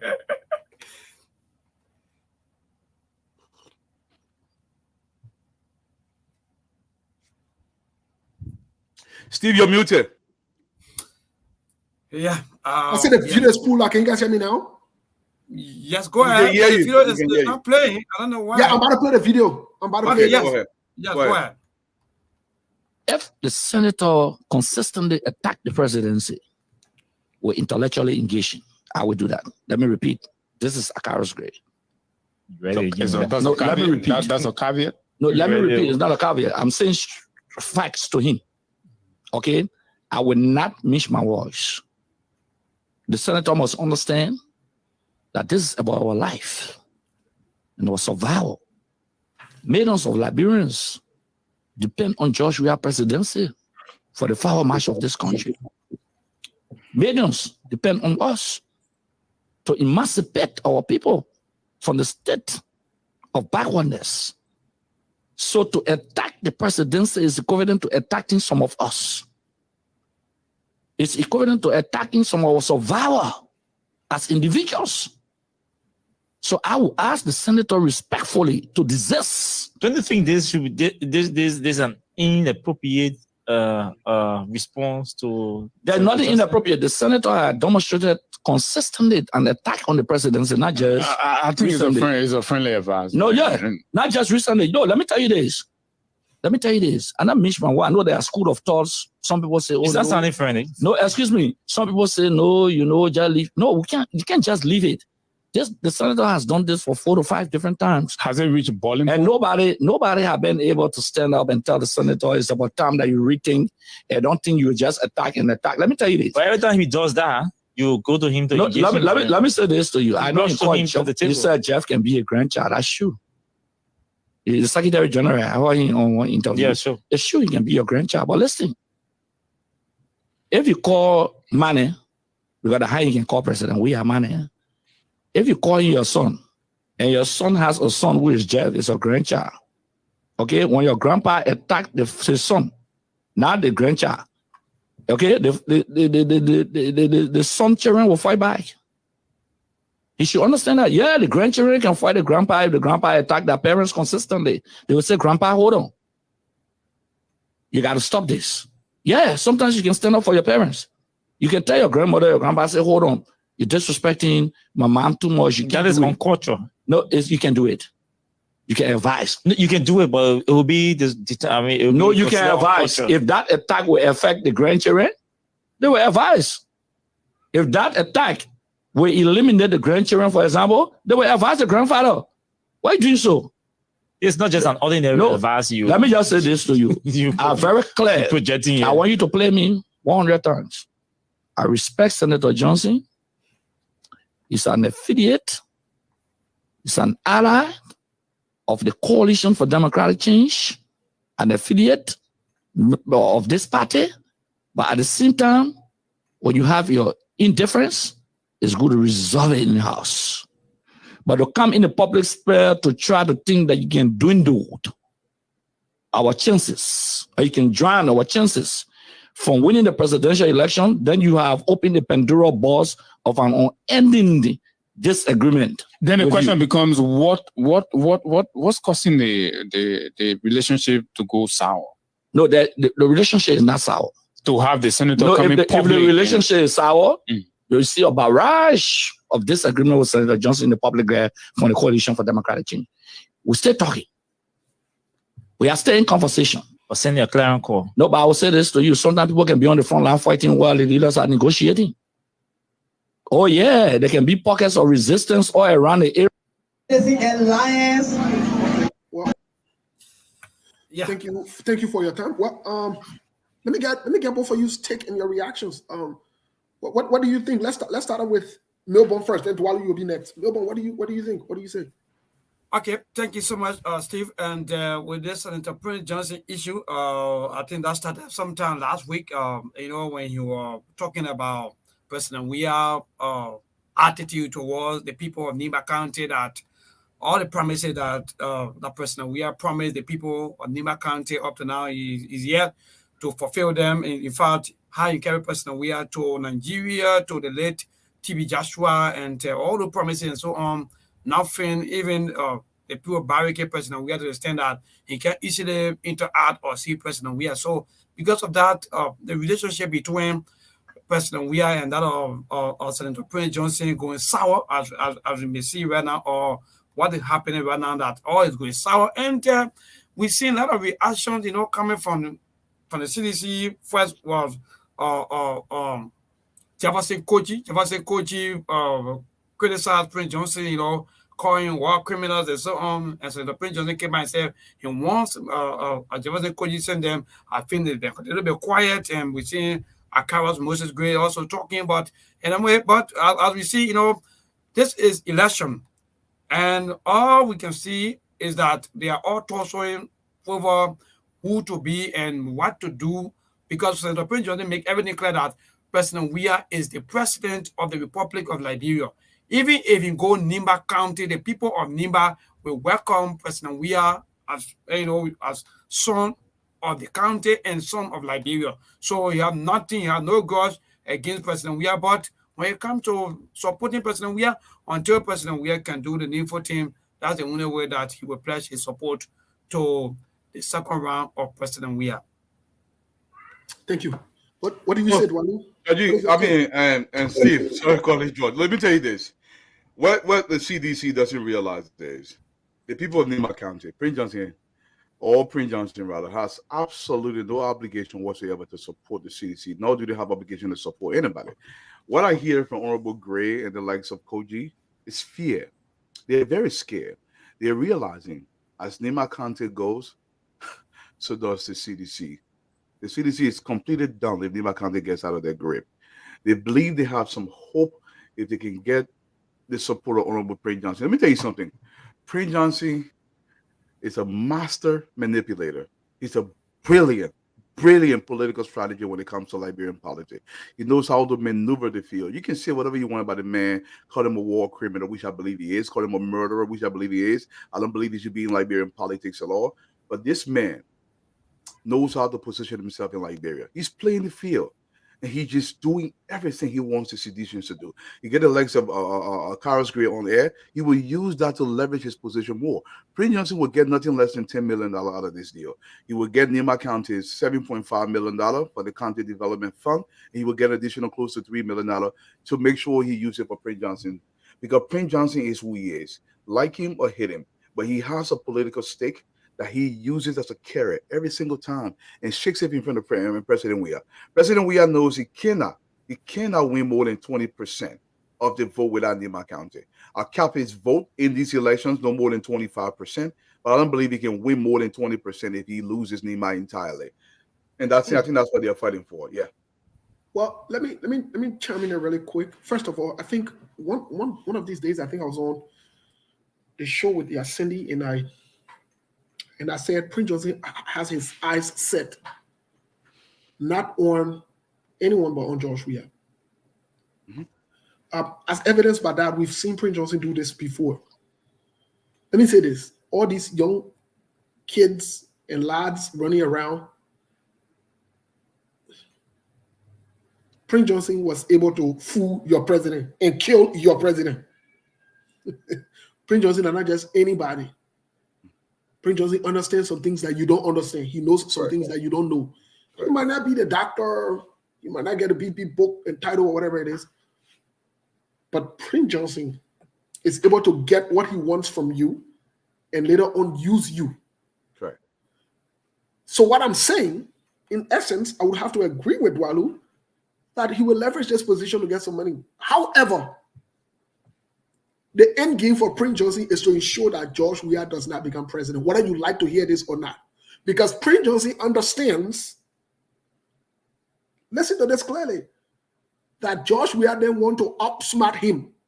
That when they win the second term, they will turn him over because they will want to prove now that finally they want to appeal to the Liberian people because they are in the second term. Exactly. You're a smart man. And there is nobody stupid here. And if George Weah, Akaras Gray, or whoever he is, Jefferson Koji, thinks that this is going to be a smooth ride, you are lying. Even Joseph Boakai, if he thinks that he can be having meeting with Prince Johnson behind closed doors and think it will benefit him, let me tell you something. There is no formal enemy. They seen Prince Johnson made fool of Joseph Boakai in the 2017 election. But you see, that's why I said today the topic, the Liberian presidency. You can't be desperate to be president to the extent that you take everything and everyone. You don't need everyone to win an election. As a matter of fact, it's not even realistic that everyone will support you in an election. So we need to clear the air here. Prince Johnson, this threat that was pulled out by Akaras Gray, as a matter of fact, I see it as a coded threat. I don't think this is an intellectual conversation he wanted to have. No, that's not true. He's not going after Prince Johnson intellectually. When was the last time Akaras Gray wrote or said something intellectual? Again, nobody's stupid here. This is a coded message that is sent that they would go after him. And Prince Johnson is aware of this coded message. And you know why? They can enjoy themselves because this is what you do. When you trick the people, you lie to the people, this thing comes back to haunt you. So the game is on. We are watching this game. You're letting them call Prince Johnson in 500 million meetings. Prince Johnson mind is made up. He will screw you over. And y'all will screw him over too. It's just a matter of time who will screw their friend over. That's it. Yeah. Who will be the first person to make the move? And Steve, let me explain a little bit what you just said. Prince Johnson has done his calculations, okay? Yes, I call him an honorable Prince Johnson. He's in the Senate. It's not for me to decide. I have to respect the people in Nima County because this is who they've chosen, irrespective of his background, what he does. Prince Johnson has done his calculation. He realizes even if he supports President Weah, with these sanctions coming down, he has to give the Americans something that satisfies them. And Prince Johnson realizes President Weah will have nothing else to lose the way he's going about this. If he gives his support to President Weah is going to screw him over. And Steve, you're 100% right. It's not about intellectual conversation. It's a threat. It was a direct threat to Honorable Prince Johnson. And I just want to say that. Yes, because with the issue of the War Crown Court and so on, because I think sometime last year, the U.S. ambassador also wrote that Liberians should know how to vote because your vote it will be, in fact, they're going to play a major impact on Mama Liberia. That is, don't vote for criminals, according to that press release. If you can still recall from the U.S. ambassador that don't vote for any criminals because if you vote for these criminals, that means that, in fact, it's going to hamper you on tomorrow. So if you're voting, you should know how to go about on voting. So Yeah, so that go back to Prince Joseph. Prince Joseph will be contesting also as a senator for Nima County, and that means the first round he may not really focus on maybe campaigning against President Weah and so on, because he will be campaigning for himself, because he will be contesting for the senatorial position in Nima County. So that means that first round may be a little bit difficult between he and that of the ruling government, but since second round, if he win, if he becomes senator for Nima County, then that means he may likely turn Nima County over in the second round to maybe to the government or to the opposition. So for me, that's what I'm seeing right now, Steve. And you just knew everything, but from my own analysis, this is what I'm seeing right now that will be happening in this election October 10th. So let me give you guys some factual inside information. Most recently, we're just talking about the 70K that was missing from the retired rally. Members of the Unity Party, some who support Joseph Yuma Boakai would always write, oh, when you say something, oh, yeah, 70K investigation, whatever it is. I think we need to open an investigation for the 75K that apparently Joseph Boakai received without telling the public. They need to come to the public with this. Let me say this. In election years, we're not going to play fun and fool around here. The ANC and the CPP managed to go through the investigation. They finally got Simeon. But we have another 70K saga coming up with JMB receiving 70K. From whom? From the government. Yes, Yes. that was information that we got out that, yes, the government. It's a factual information. Okay. They took it undercover, slow way. And we're not stupid yet because we have to discuss it. Steve, Yes, sir. Come on. Don't do that. Don't do that. And you say something is factual, then you say took it undercover. Any Yes. money the government releases, listen now, any money the government releases is public record. So we could just pull it up. Let the government bring the records. No, not any money the government releases. Okay, I'm not talking about covert operations now. But that's a covert operation. Because initially, let me say this, Walu. You see, there are some things that when we say in public, the way we say it can be traced back to sources. But let me say this to you. Okay. Let me say this to you and the Liberian people. When the government initially made an offer to Joseph Yuma Boakai and his family, their deal was they don't want it to be in the public. Again, the government did make an offer to Joseph Yuma Boakai. That's not true. When he said it in public, he was right by saying it. And No, then it was substantiated. Okay, go ahead. He was right for saying that. That was the truth of the matter. Whether the president agreed for him to say in public or not. But here's the issue. If Joseph Yuma Boakai took the money and they decided to take the money for himself, it is incumbent upon them who want to be the change to be the ones to publicize it and make it a public record. When you go and take the money and go quietly, like many have done, then it becomes funny, suspicious, it raises alarm. That's my point. So the question you should be asking Joseph Boakai as a supporter of him, did he take any money from the government? If yes, the public should know.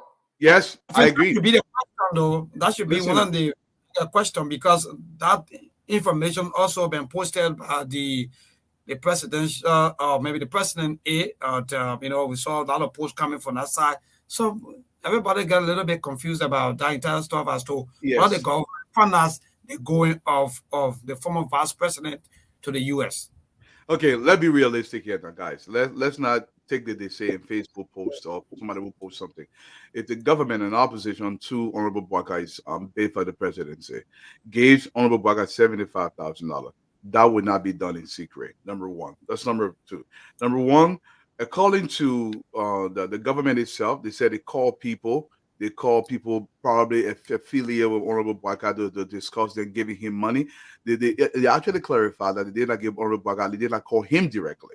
So there is no substantiation of any kind that any money was given to Honorable Boakai as being suggested by Steve here on the show. Now, if they gave him money, and Steve, I will agree with you on this, if they gave him $75,000, he has to come out to the public and tell the public this. And I think it's something that Liberian people want to know. But I don't think it'll be something the CDC will hide and do undercover, because this is public money. This is not some state secret that they're hiding.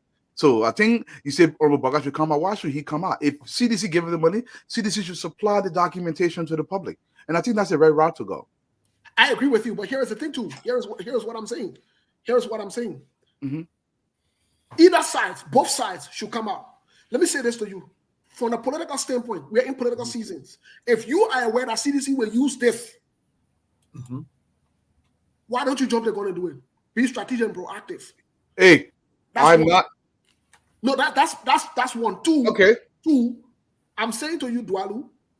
I'm saying to you in public. Joseph Boakai took the money. Even after he criticized CDC, the next day before he collected the cash. Don't forget about the team. All I'm saying is, I started by saying this, and I stand by it. Joseph Boakai, United Party, and CDC, they are all deceptive. Because again, there should be public record.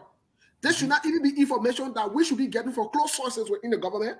And even as far as the presidential aid making it possible to put it on a page. That's something that he said on a page openly. It's not lying. Let me tell you something. I've always wanted opposition. Dwalu, I know you want to argue that this did not happen. What are you doing? That's not my point. That's not my point. My point is simple. How will you take Carrasco's word as gospel? Especially if he's doing President Weah's bidding. How can you do that? Carrasco word as gospel. When I started before, I said, I'm reliably informed. Forget about that to what Carrasco wrote. Anybody can write that page. Then we can talk. Then Steve, then back to Mr. Dwalu quickly before we go, because if you're saying that, okay, we shouldn't take maybe Carrasco or maybe another person, maybe from the government or statement or war as gospel, then granted. Now, why is it that nearly 12 hours, we haven't seen any press release coming from the United Party camp? What's going on? Let me tell you something. Your greatest, listen to me very carefully, Mr. Johnson. The person that owes you the greatest responsibility is the government. Do you agree with that? Okay. The government holds your money. If the government gives your money to somebody, the government has the presidential press secretary, the information ministry. They're supposed to supply the people with information. From whom should that information come? Mr. Boakai or from the government? What would you say, Mr. Johnson? I'm not going to give it to Steele because he's going to meander like this. Let me go, Mr. Johnson. Who's supposed to give you that information? Okay, so two ways. Who's supposed to give you that information? I come in 2 ways, right? Government are already said it because even Carrasco is... Well, Carrasco is not the government's spokesperson. Granted, Eugene Nambe was not the government spokesperson and he spoke on behalf of the government, right? Eugene Nambe's position is not... Carrasco's position is an errand boy. He's an errand boy. Do you know that? Granted, I agree, but sometimes some gossip, there are some news. You cannot take government thing as gossip. Document. Okay, let me tell you something. Do you know how monies are released from the finance ministry? Do you know how monies are released? This is how it works. There will be an invoice that will come in from whatever organization. It goes to the finance ministry. This gets approved. The way it's done now, it goes to the central bank. The central bank releases that check. The reason why is bureaucracy. There's documentation going all around. You want to tell me the CDC boy in all this structure will not take screenshot and say, yeah, the money you're going to Mr. Boakai. Can I ask you a question, Dwalu? Yeah, Can I ask you a question? Yeah. When the government gave Joseph Boakai 2,000, and our public money, the government did not give Joseph 2,000. George Weah said he personally gave Joseph. There's two different things, Steve. Listen now, wait. Okay, go ahead. Let me rephrase my question. Okay. I'm waiting for you. When George Weah gave Joseph Boakai 2,000, did Joseph Boakai tell the public? In confidence. Did Joseph Boakai tell the public knowing that George Weah is... Wait, let me finish your question. Knowing that he criticizes George Weah every day. He says George Weah is corrupt. He said they are stealing. But they seen corrupt men go behind closed door and get you 2,000. You take it. You tell the public. They seen corrupt men can't tell the public and he gave you money. What do you say about Joseph Boakai? Well, here's the thing. Your premise is entirely wrong. Steve, let's assume you and I, like on the show today, we oppose two different sides. I know you say you don't support anybody. That's just saying I support a person. And I said, but man, Steve, I call you on the side. I said, but man, I broke like hell, man. Can you help me with $200? You said, okay, Dwalu, you know what wrong? On Friday, when I get paid, I'll give you $200. You send the $200 to me. But keep in context now, Steve is a criminal. You've been criticizing Steve as a criminal and a crook and a liar. You got to put that in context too, because that is the fact. So don't just make it look like it's abstract. Okay, let me answer your question. Giving somebody money, my personal money. Listen now, Mr. Johnson. Giving somebody my personal money is not the same as giving an official money from the Republic of Liberia. No, a criminal giving you personal money. Thank you. That's the point. So don't be equal to you. He's the president of the Republic of Liberia. Don't be equal to No. you. He's the president of the Republic of Liberia. Joseph Yuma Bwaga criticizes him that they're stealing, he's stealing, the people stealing, and they won't steal him. Joseph Yuma Bwaga goes behind closed doors, takes money from him without even telling his supporters or the public. But Joseph Yuma Bwaga want to tell me that he's the change. Are you serious? Listen now, Steve. Joseph Yuma Bwaga did not take money from him. Okay. President, we are offering money during a very downtown to the vice president's family. This is different. There's a difference there. Now, if you're seeing a regular criminal, obviously that's something that will bring some question in there. Why he rejected? Why he not rejected? My man, do you understand how Liberian constitution works? Excuse me, forget about that thing. You need Zoom. Need that thing. Zoom. A meager $2,000 or $2,500. He gives it to his family in time of need. This is the one president we have comes back. What kind of man is that? First of all, you gave your friend money, then you go on the air, start talking plain and say, "Oh, I gave my friend money." This is why I said to you earlier. If you listen to my point, take the United Party, Joseph Yuma Bwaga family, Joseph Yuma Bwaga self should be proactive enough to tell the public that the government or John Weah gave me 75K for my health. You know what I mean? Listen. George Weah have a channel. He has a ministries where the money was released to public. Tomorrow we'll talk about the details of the money. Tomorrow. Okay, thank you. Thank you so much, Mr. Dwalo. Like what you just said, Steve, quickly, because Mr. Dwalo said that, like, for example, I may be Jan and call you and say, okay, Steve, please tell me something, right?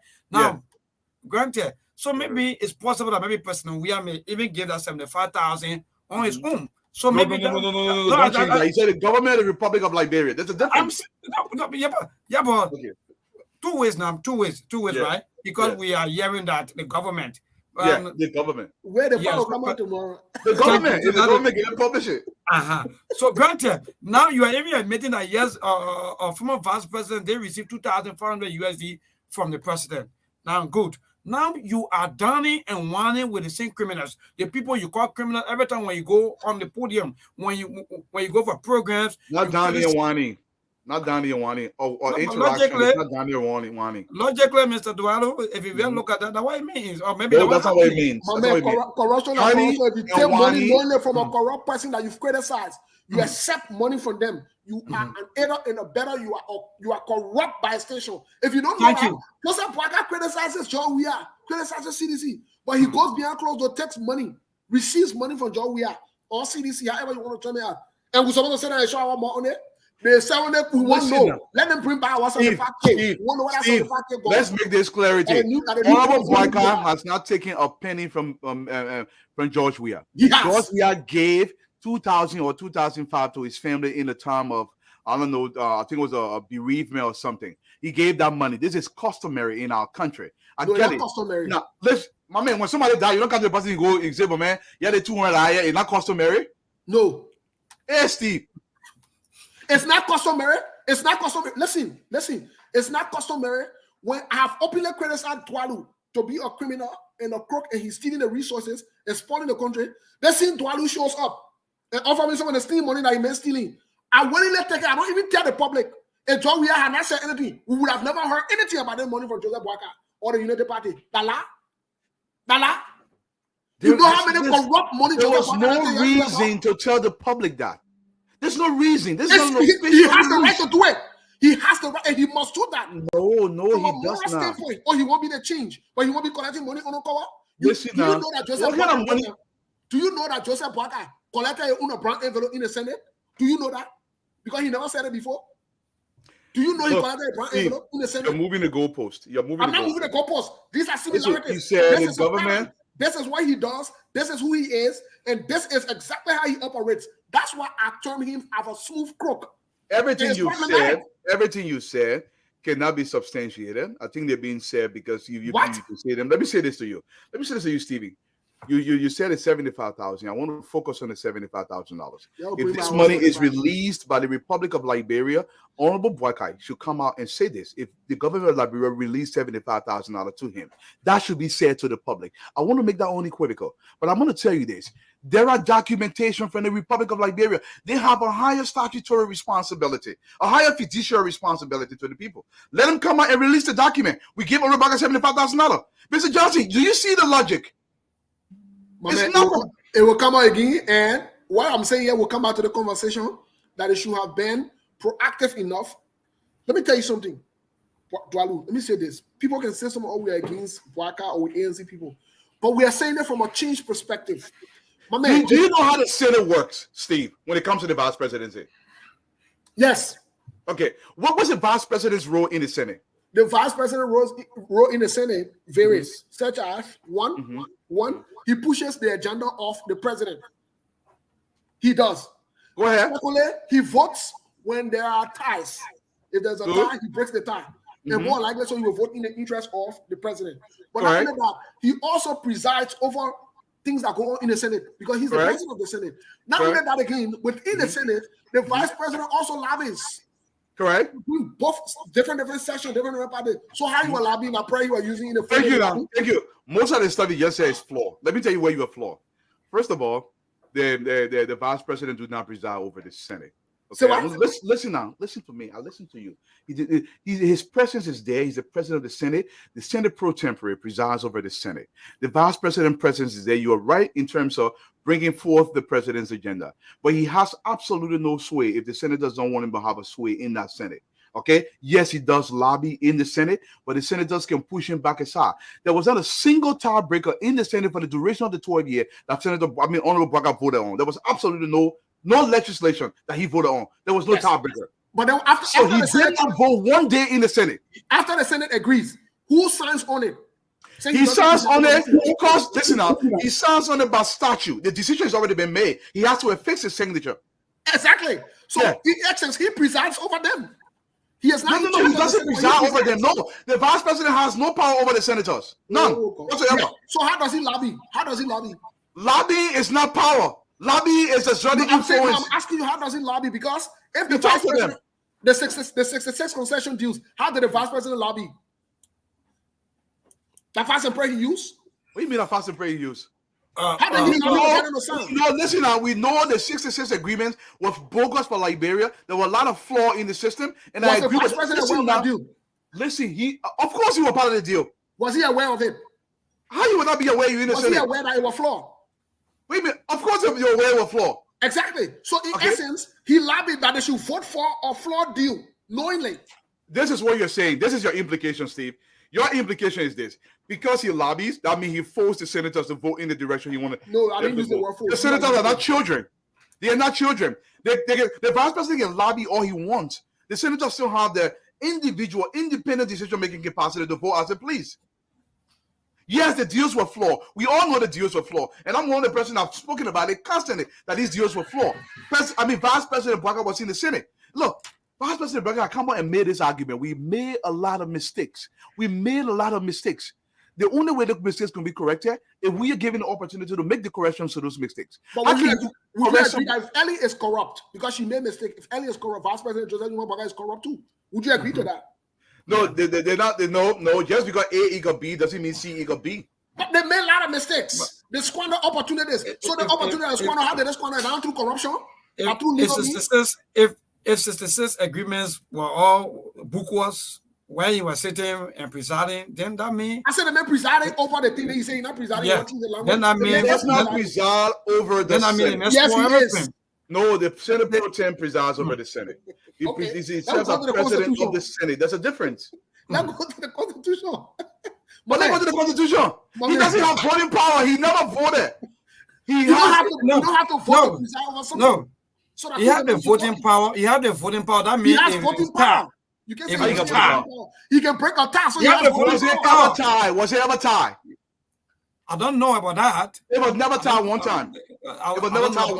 Because look, Steve said something. Steve said that in fact he's the eye for the government, and granted, So sitting at that legislature as a vice president, he have all right to lobby almost all of the time. So all those 66 bookworks agreements that were signed and that were heavily condemned by international community, I mean Liberians, he was presiding. So for me, yes.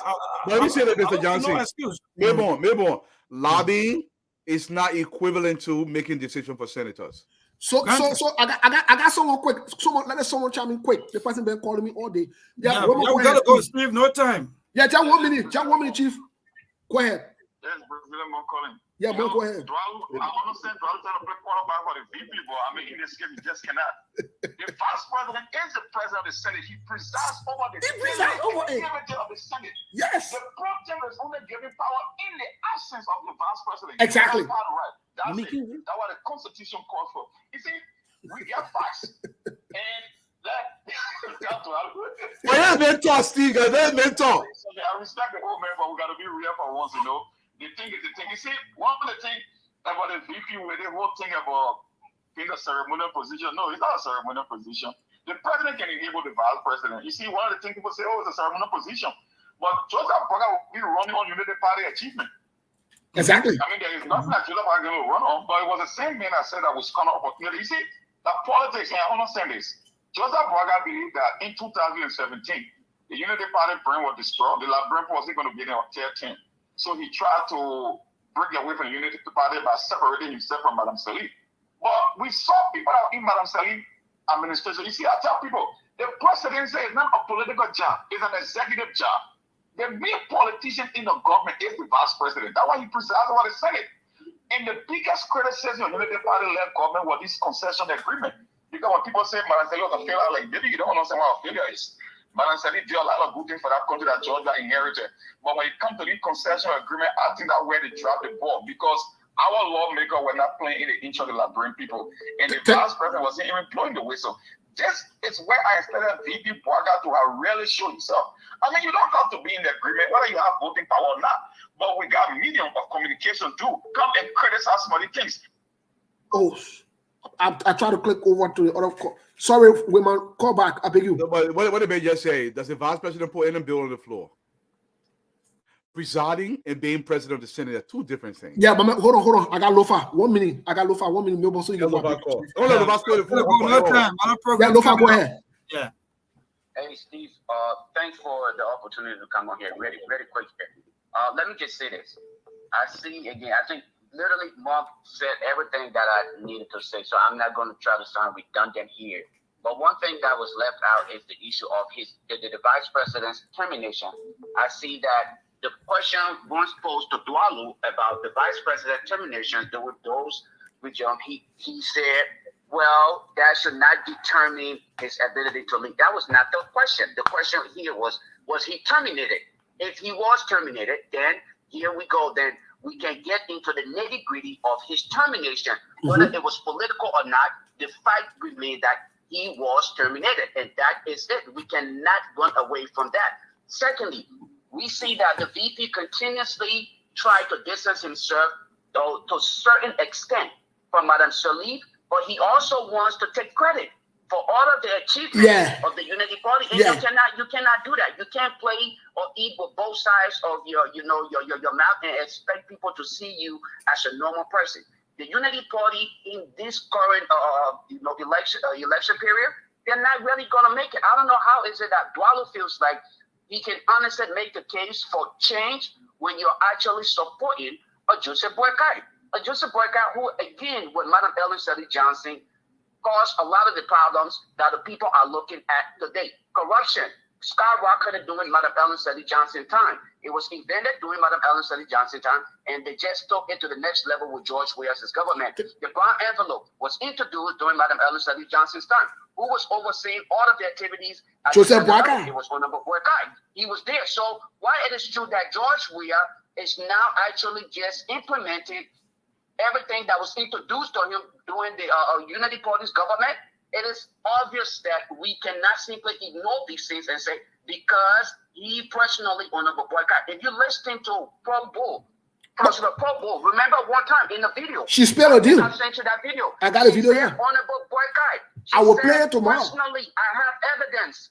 Madam Paul said, Honorable Boycott was part of all of the bar envelope process that was done at the Senate. She said it. She said, I work with this man and I know this man. Finally, let me end on this note. The issue of the $75,000 that was given to Honorable Boycott. I think on the part of, Stickle Kalasco and other people, they've been really challenged with this whole thing, talking about they gave him $75,000. I think he deserves it if it was given to him. If he chooses to disclose it to the public, well, I think it would be a decent thing to do. But Exactly. I mean, if the decision is made not to do it, then again, it will be left with us to either make the judgment based on the ideal issue of transparency. Thank you. I just thought to make that point. Thanks for having me on. Thank you. Let me get Wilma back on for 1 minute. You'll close us. Let me get Wilma on for 1 minute. You'll close us because they were in there. Yeah, Wilma, go ahead and end your thought, please. Mom. Hello? Yeah, Mom. Go ahead and end your thought, please. Yeah, I was just making my final point when the phone went off. So I know my brother Dwalu reads a lot. If you look at Dwalu, all you see is books, and you know exactly what he's doing. I mean, when we talk about the old man, but we see into that. But let me tell you something, bro. People live and leave legacy. People set that record. They set themselves apart. When we look at the Madam Sally government, we look at, but sometimes vice president can serve as whistleblower. You don't have to necessarily agree with the president all the time. That's what I'm saying. If Joseph Boyka believes that Ellen squandered a lot of opportunity in their government, maybe we should be asking Madam Sally, what was some of Joseph Boyka's advice when those opportunities were being squandered? Maybe he had other, I like to use the analogy with President Tubman and Tubman. Tubman, I believe, the greatest president of history. He was more progressive. He did a lot of things, but he was vice president to President Tubman, and Tubman never got a lot of credit. So there is a possibility that he could have his own plan, own vision, but you gotta prove to all that you got something different. You cannot just criticize. And you were there for 12 years. You never wanted to criticize. You never blew the whistle. Right. So for you to just come out of this stage, and if you believe, I keep telling people, if Joseph Boyka believed that Madam Sally was a failure, then he himself shouldn't be running for president. Exactly. By virtue of being number 2 in Madam Sally government. Because then why are you going to run on? There is nothing to run on. So if you got a gust to contest, then it means Madam Sally government was not a failure because you're running on record. Right. Of being number 2. So you cannot be, like you have me a cake and eating it too. It's like you give me all double signal. That's what I can tell you. Politicians always make it difficult for our people to vote. Then they will come and tell you, oh, the voters don't pay. No, you are the one that keep confusing it.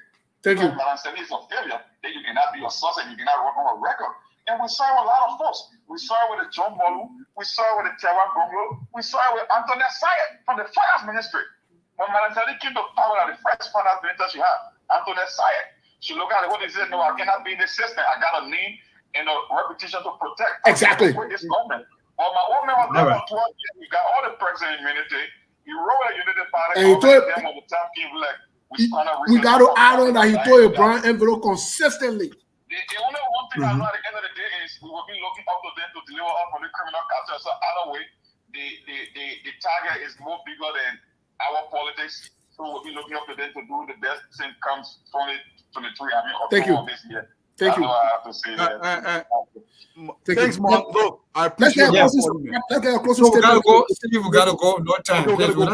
I appreciate Mong. I appreciate this is what we're talking about to elevate the conversation. Look, if Honorable Boyka wants to run on Ellen's glory, he has to also take credit for the failures as well. And that's fair game. That's fair game. But at the end of the day, look, let's up the conversation. A support for another person is not a hit for another person. Right. At the end of the day, we have to increase our intellect the way we think about Liberia. Look, I have my reasons, and Steve said we'll talk about my reason on another show. But let's elevate Liberia. Let's talk about Liberia. It's not about hit.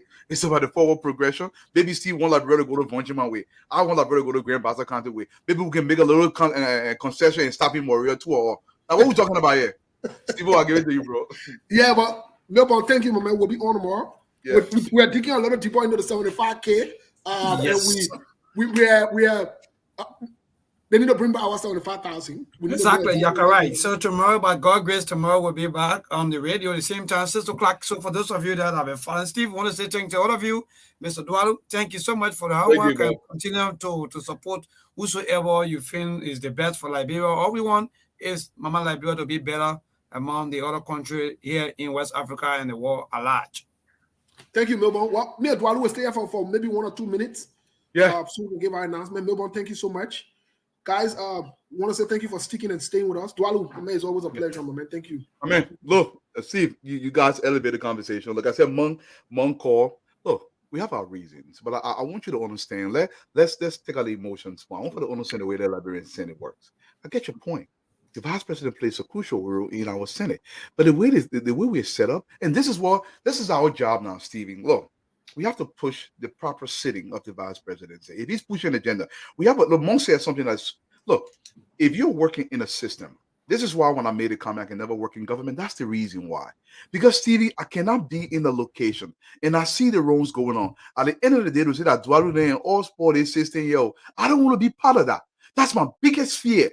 It's not about say, oh, government or the pay. This is not what we're talking about at the end of the day. Because I want to make my money fairly. I'd rather come here and go work at Amazon warehouse and make my $15 an hour. I'll be content with that.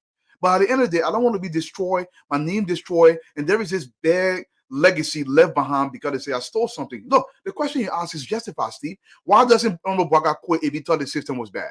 That's a justified question. During the elections, ask that question. I have no qualms about it. And that's what we're talking about. Let's talk about all these things. Give it to you, bro. Thank you so much, Dwalu.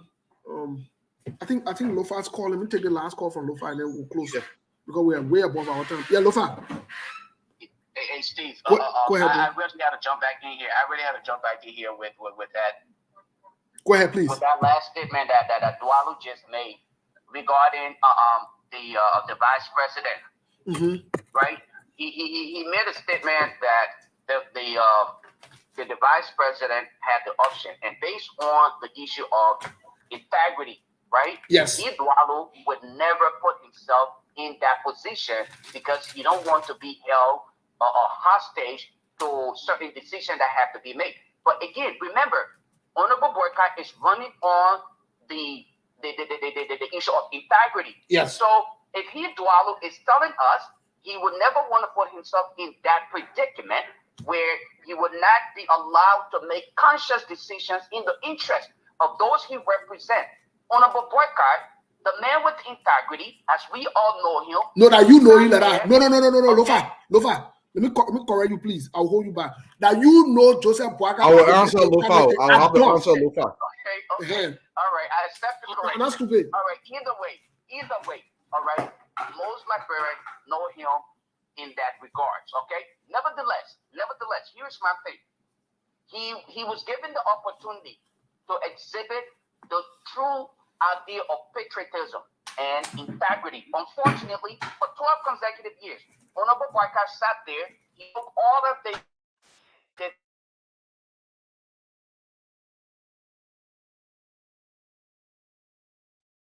so anything that was done, and very often people will come and tell us he couldn't have done that because his boss would have done this. Come on, guys, let us stop treating Liberia like this.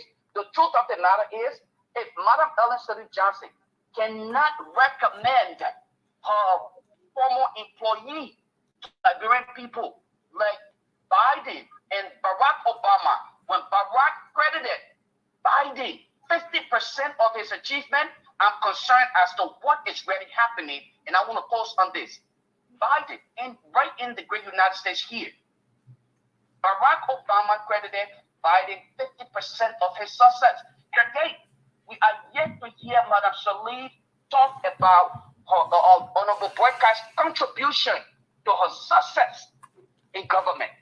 And she's yet to acknowledge him to probably be that next person to take Liberia forward. I'm really concerned as to where and how Dwalu and other people see reason to say Honorable Boycott would be far better off than anybody else, including Madam Ellen Sirleaf Johnson. It's hard to believe. And then taking into consideration his track records. Looking at it, in addition to the 12 years I'm serving as a vice president, I will have to sit and probably take an entire year of listening to Dwalu to really convince me.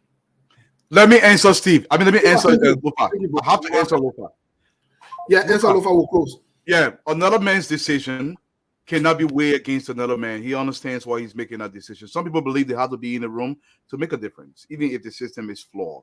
I personally don't believe that. This is my belief. That doesn't necessarily mean that because you work within a corrupt system, that means you're equally corrupt. Not everybody within the government are corrupt. I mean, is corrupt. You have to understand these distinctions. For me, I don't think I can ever work in government. The day I become a millionaire, maybe I go run for the presidency. That's the only thing why I believe I have ultimate control to effectuate the kind of change that I'm hoping for that society. But I believe working in the belly of the beast where I cannot make a decision that's going to stick, I don't want that associated with me. That's just me personally. That's not applicable to Honorable Bwaka. He feels differently. So everybody's making their own decision. They will bear their own Kenya, I will say back home. So at the end of the day, this is Mr. Bwaka's decision. I support him. We will discuss my reasons. And I believe, I don't have to convince you, but I know it will be the best option available to be elected come 2023. Well, Dwalo, thank you so much, my man. All I want to say to our viewers and our listeners is many thanks to all of you for your question, Taylor. Why didn't he speak up? That's another thing you can bring up. Many thanks to our audience and our viewers. But yes, by all evidence, as far as we are concerned, and the public is aware, we're not talking about the 1 year that maybe Dwalu and other people are not aware of yet, but the ones that we are aware of openly, the ones that we have heard, seen, know about, and the role that Joseph Yuma Bwaka played as vice president, and the confession he's made also, Joseph Bwaka is corrupt, like Ellen Johnson Sirleaf. We must point that out. And look, and there's nothing wrong. You can be old and be corrupt. I know there are old people who are also fools. People can grow, fools grow old too. Corrupt people can grow old. Corrupt poor man for 12 years? Corrupt, exactly. Corrupt poor man for 12 years. Joseph Bwaka is not poor. Okay. What you don't know does not mean that it does not exist. Joseph Yuma Bwaka is not poor, my man. And not everything we can talk right now. Okay. In your case, is Joseph Yuma Bwaka is poor. In your case, is Joseph Yuma Bwaka is not corrupt. When we bring you on a set, you will have to make the case to the Liberian people. And I've not told you either one of those to the extent that you're describing it. Okay, so we'll discuss that, my man. The audience was great. Okay, now when I say that, what I'm saying, now you say it. That's okay. What I'm saying. As far as I'm concerned, based on the facts and the evidences that I have to my disposal, Joseph Bwaka is corrupt. Ellen Johnson Sirleaf is corrupt. Joy Weah is corrupt. Joy Howard Taylor is corrupt as well. She's enabling corruption. So you say Joy Howard Taylor not corrupt? You want to make song with that one too now? Because he's sounding like a freaking bell. Is corrupt. We just need a proper beat now to put it to a song. Look, my man, Steve, we got a society. You understand what a society is structured. There's something we got to get rid of. And I'm not disagreeing with everything you're saying. And this is what we're going to have these conversations, And we hope our audience can understand why we're having these conversations. It's not suggesting somebody's right or wrong. That's not a suggestion. All this talk got to come out because this is our country. Everything must come out. Nothing is off the table. And I've said it repeatedly. Was it, I'm talking about Bwaka health? No, I don't believe that. Talk about everything. This is about Liberia. So if you can bring it up and it can be justified, I believe it should be spoken about. But doesn't mean I cannot support Man Kennedy. My man, thank you so much. You're entitled to your pleasure, candidate. man. Thanks for always being there. My people, that is there. Tomorrow, we are discussing our 75K. And I can tell you the truth, we got to find out. Our 75K must be brought back. We put North there in the 70K. And we know today what happened. We must know what happened to the 75K. Tomorrow, we are starting the conversation about the 75K. Our 75K matters. Just how the 70K matter. The 75K matter. We're not here for, I told you, we're not here for not. Then, that social violence will be on. We're not here. Anyway, let me go to Ivory Coast. Have a good day. I gotta run here. I gotta take my dog to the vet. But have a good day, guys. Be blessed. Stay safe and stay out of trouble. 75K conversation. Where is the 75K and where is Joe Ball? Tomorrow. Tune in tomorrow, the same time, the same place. Where is the 75K? Now the question we ask tomorrow answer. And where is Joe Ball? We need to know his location. We need to know where the 75K is because the 75K matters. That I want money. That is like money. We're not on Kuku Jumuku thing. You take money, you get somebody go on a slow way where we stupid and we know what's up. We will discuss the 75K tomorrow. Just how we discuss the 70K. We'll discuss the 75K tomorrow. We must know who all collected the 70K, 75K, who all was aware of the 75K, I see some men running to New York to go get a cut from the 75K. That thing was stupid. We're not stupid. We know what the 75K is. We will dig deeper tomorrow. But anyways, let's go to Aricos. We're not coming right to this song. Deni pien pien bola bani, sumru pien pien bola bani, pien pien bola bani, saifato bola bani, lo amo bola bani, pien pien bola bani, fujuju, fujuju yeah,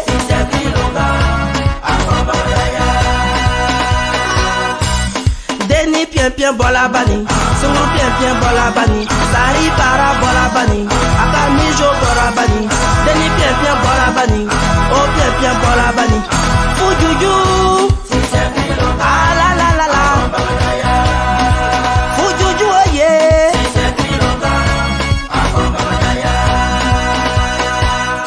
kilo, kilo, abana kilo lele, abana kilo, abana kilo lele, abana kilo, niku bana kilo lele, abana kilo, nene bana kilo lele, abana kilo, kilo kilo kilo, abana kilo.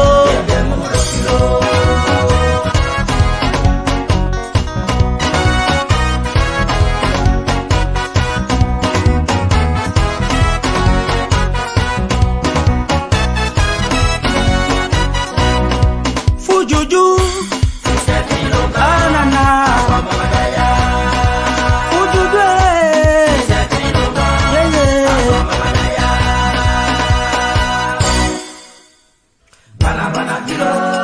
bana kilo, petit babou kilo de, je passe à kilo de, l'enfant Mathieu kilo de, Nico kilo de. Mplakate Bolivia ne sabre na kreblame. Mplakate Bolivia ambrado na kreblame. Ni soñame ulupula, amona dobre. Abana kile, abana kile, abana kile, bana. Fujuju, anana.